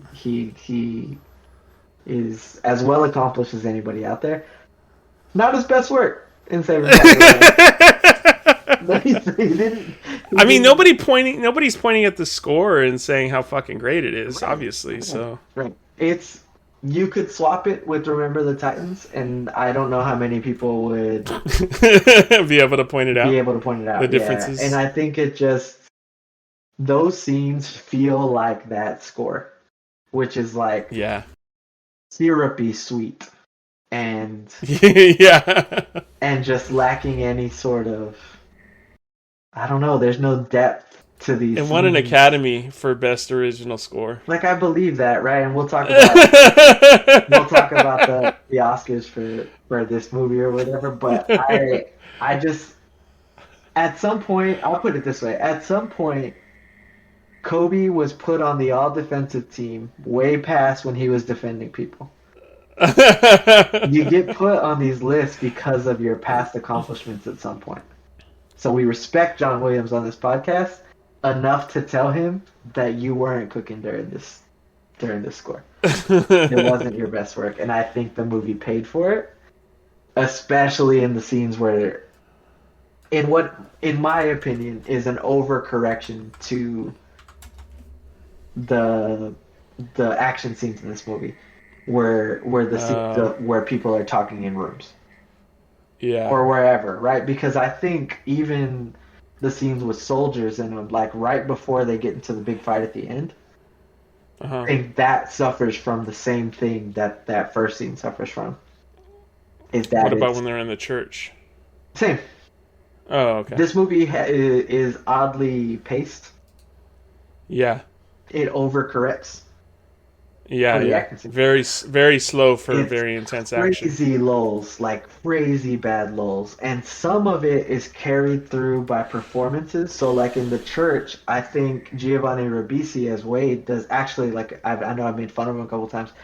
I think actually he does a pretty good job in that scene at carrying it through what would be like a pretty mundane scene that's Yeah, just like meant a to boring take you scene over to the otherwise. next one, right? But I Right. do think a lot of these scenes are like checking boxes for emotional depth, right? Yeah. It's mimicking human emotion, but not actually ever getting Yeah. there. And as an adult, that really, really, really jumps out at me after a scene like the beach, Omaha Beach. Yeah. And it's also way too long. Way, way, way too long. Oh, it didn't win. It got nominated. It didn't win. So you were right. Just gonna let that sit for a second. Life is Beautiful won Best Original Score. The Prince of Egypt won Best Original Song. Because the Prince of Egypt fucks. That song that you're talking about is Whitney Houston and Mariah Carey together. So I don't want to hear it from you because that I hate it. legitimately is a banger. Fuck off. I love that movie. We're gonna do an episode. But yeah, Shakespeare in Love. but I don't think the scenes that aren't the ones that we talked about initially hold up Yeah. at all. I really, really dislike them. In particular, even more, and I'm gonna get to what my least favorite part is here in a second, but even more than the part where the general is like explaining why they would go get Private This is Ryan, important. which wouldn't Yeah. change my mind even like in a little bit.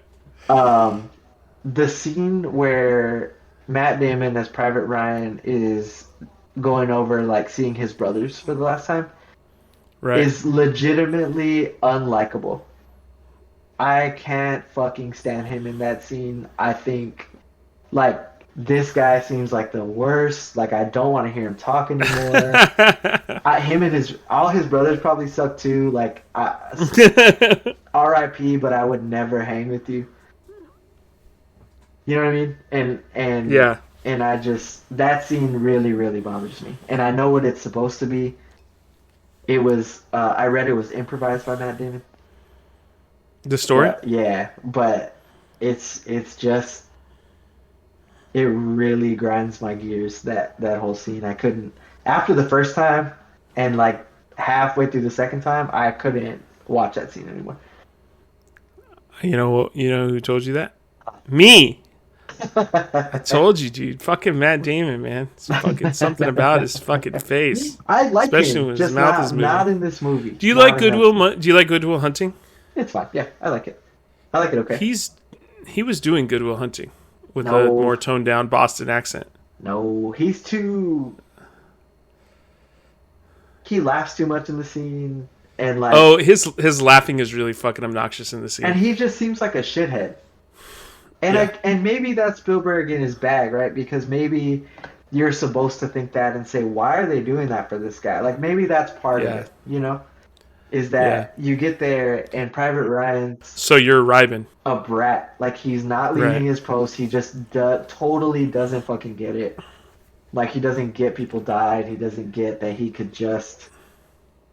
could just get it done without losing more people. And that him leaving isn't compromising their mission or whatever, like that he was initially given. Like he's got a new one now. Like think of your mom. Yeah. He's a brat, and he's unlikable, and I don't like him in this movie. And you know who he was supposed to be? Who? Ed Norton was supposed to play Private Ryan. He would have done great. Edward Norton would have been great as Private Ryan. He's very fucking unlikable and bratty. But He's then- good at it. but He's then I fucking would good be at like, it. He's being a great Yeah. role, right? Like, but Matt Damon Yeah. is like kind of America's sweetheart a little bit. Yeah. Edward Norton is good at being an asshole and Yeah. being unlikable. That's why he got kicked out of being the Hulk, because they were like, we need somebody who's gonna be playing nice with people. He's too much of a dickhead. But I love Edward Norton, and he's one of those guys. He's kind of like Christian Bale. Like, does a great job, and you hear he's a nightmare to work with. And to me, that just makes it seem like they're a better actor, because they're like, it doesn't come through, you know? They're just fucking killing it in their role. Yeah. Yeah, Matt Damon fucking sucks as Private Ryan. I'm not going to say Matt Damon sucks. I don't think Matt Damon does a bad job in this movie. I just hate that character. And I think Matt Damon's doing a good job of making the character unlikable. Yeah, I agree. He's like King Joffrey. Yes, exactly. Yes. But as an adult, I hated Private Ryan more than I hated Upham. Yeah, Upham is supposed to be, I think, a sympathetic character. And you kind of, as you get older, it is easier to understand why he locked up and why he froze like that. And it's also, like, more understandable. I still wouldn't fuck with him. I want to put that out there. I still hate Upham. He is still a coward. Yeah. That's true. He's just a coward. I also, when I know Upham, the actor, I can't remember the actor's name, but I had seen him first in... Jeremy Davies. I had first seen him in, now I can't think of it, Justified, which is the show about the U.S. Marshal starring Timothy Oliphant, where he's a federal marshal who just, you know... And Davies is one of the dipshit rednecks that lives in Oliphant's hometown.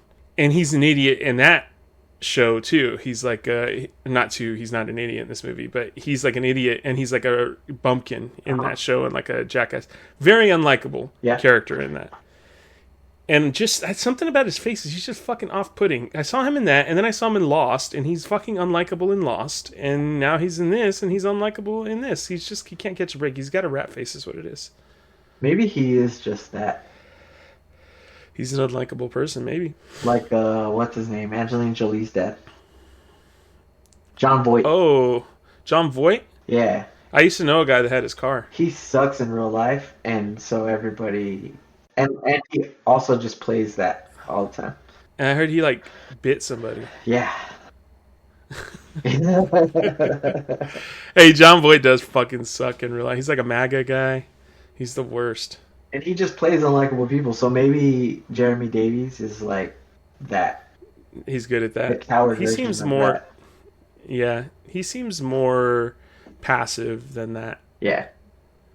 That's fair. Do you like Jon Voight in Anaconda? I don't like. Do you think he does a good job? I think he does a good job in Varsity Blues.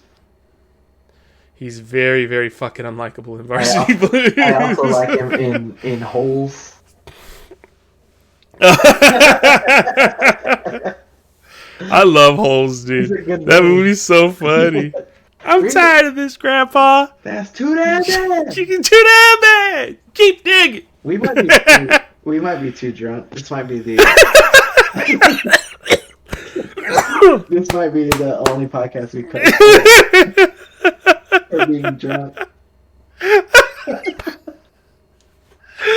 Oh my god, dude. Oh, Everclear was a bad choice. Why did we do that? Alright, look, I'm gonna just keep plowing through this. Does anything else doesn't work? Yes. The main thing that doesn't work is that the opening scene we talked about isn't actually the opening scene of this movie. And the intro and the outro are the worst fucking things I've ever seen. And I wish they were not part of the movie. Why? The old guy at the memorial. Oh, yeah. And his family. Yeah. This movie could exist without either of them at the ends of the movie. Yeah. I don't. And you already don't like Private Ryan, and now I hate him more because there's no way he cured cancer or made a better light bulb. Ended up as that guy. He just made a bunch of kids. That sucks. He sucks, dude. The performance sucks. It doesn't make sense. The wife seemed concerned about him.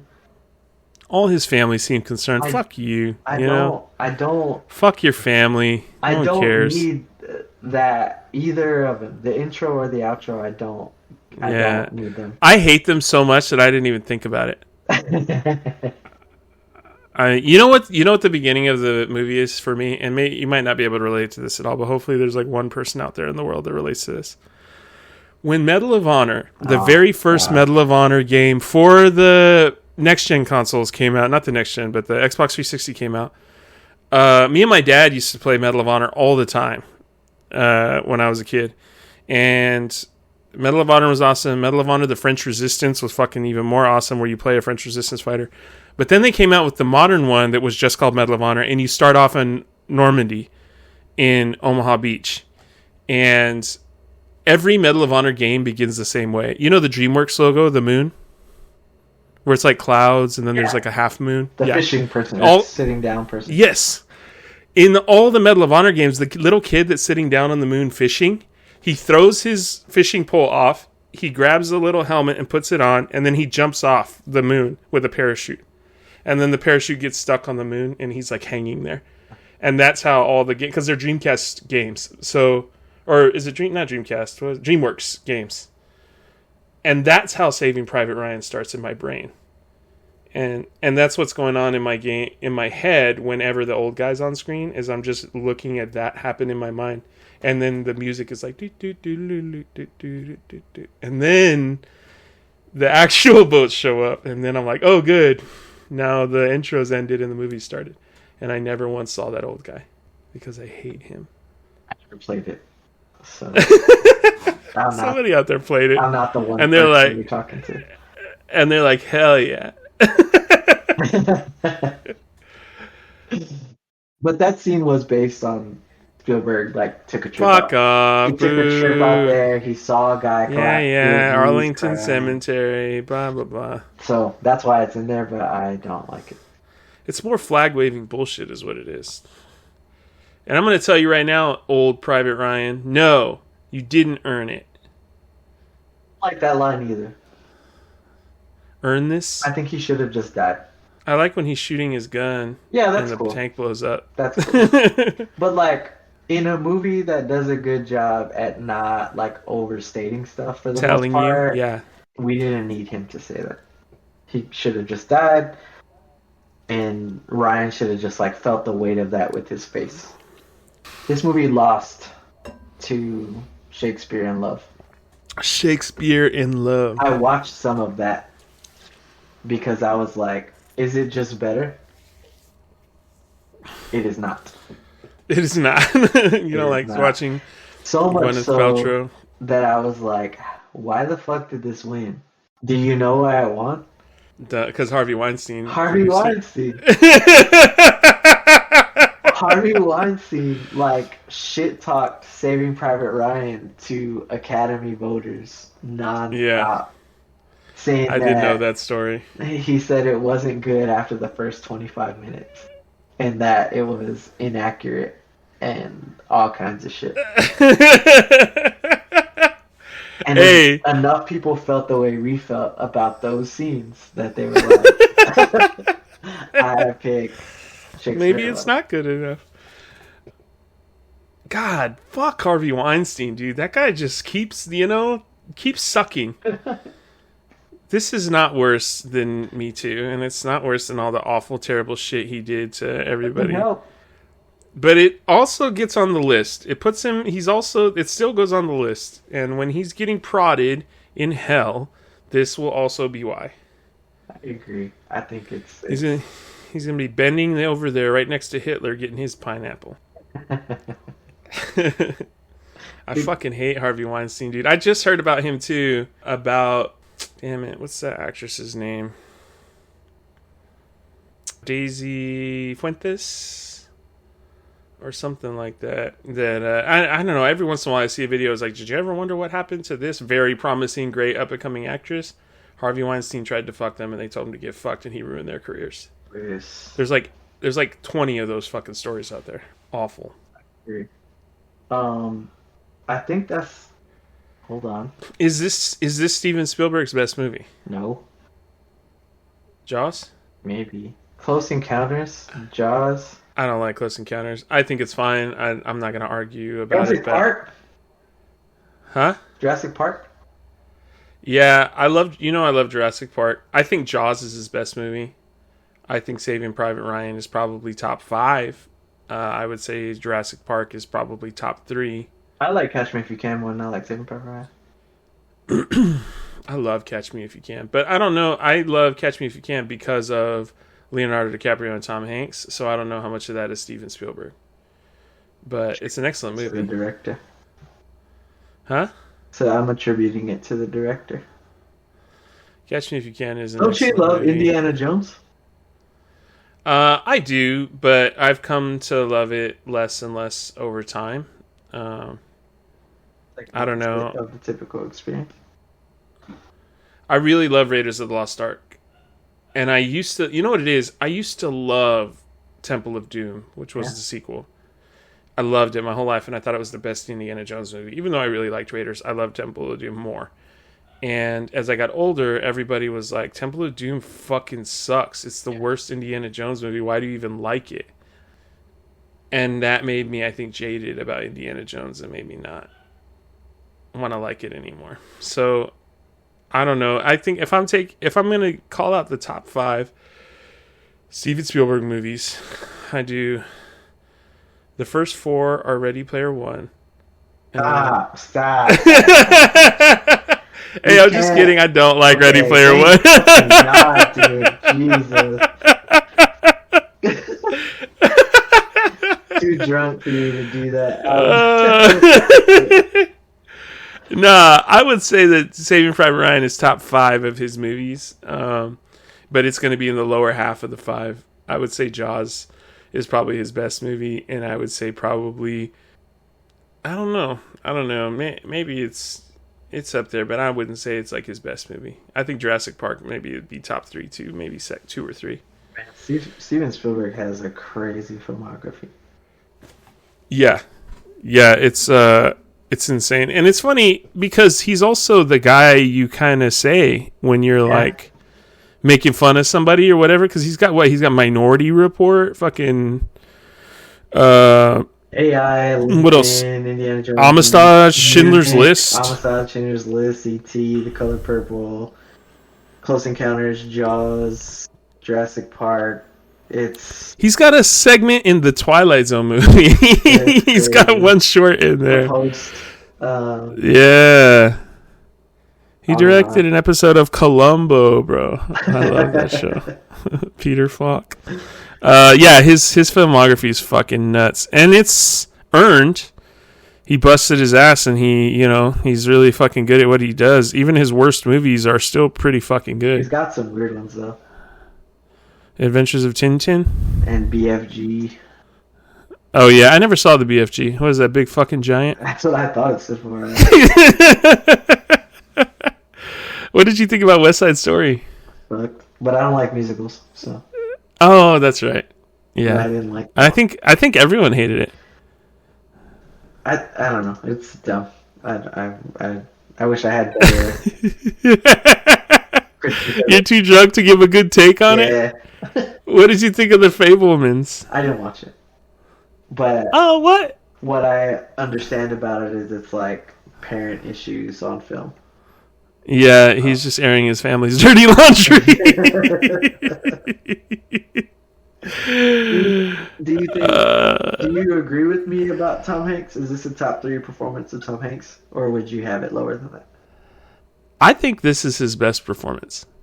I think it's number 1. Whoa. What would you have as 2 and 3? You're not gonna agree with my takes, so okay. I don't know if we really want to go down this road, but if I'm giving my top Saving Private Ryan movies, I'm gonna my tops. This is our worst one. Oh my god, dude. If I'm gonna give my best Tom Hanks movies, it's probably going to be Saving Private Ryan is like number 1. Road to Perdition is number 2. Whoa. And The Green Mile is number 3. Which I think is also a Steven Spielberg movie, right? I hate your list so much. I told you would. Because he's just cops and soldiers in those movies. Road to Perdition, he's a gangster. It's not a Steven Spielberg movie, by the way. Oh, who did Green Mile? It's a Stephen King story, is Stephen what it is. King That's what I was thinking. Correct. Frank Darabont. Whoever the fuck that is. That's what I'm saying. So Gary Sinise is in that movie. You're thinking of Forrest Gump. Gary Sinise is also in Green Mile. I lost the trivia. Lost the trivia round because of that. Because I didn't remember he was in Green Mile. I couldn't come up with the third movie they were together in. Okay. It was Apollo 13, Forrest Gump, and the Green Mile, and I forgot Gary Sinise is in the Green Mile. Fucking now I say it first every time because I didn't say it then. My top 3 is Castaway. Boo. 1. Maybe this.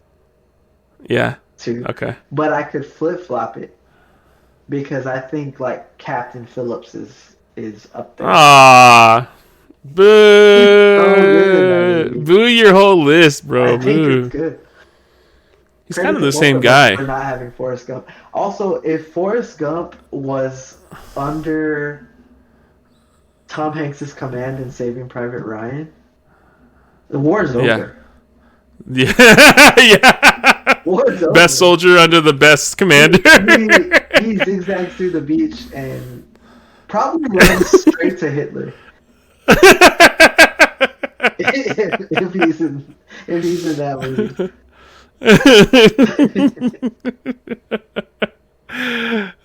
Dream Team, World War II, Tom Hanks. And Vin Diesel. Yeah. And Tom Sizemore. Vin Diesel's so good. Have you heard his music? Yeah. Vin Diesel has some like legitimately good music that he makes. I tried to play his song at my wedding, and my wife That was threw because a fit. of me. That was because of me.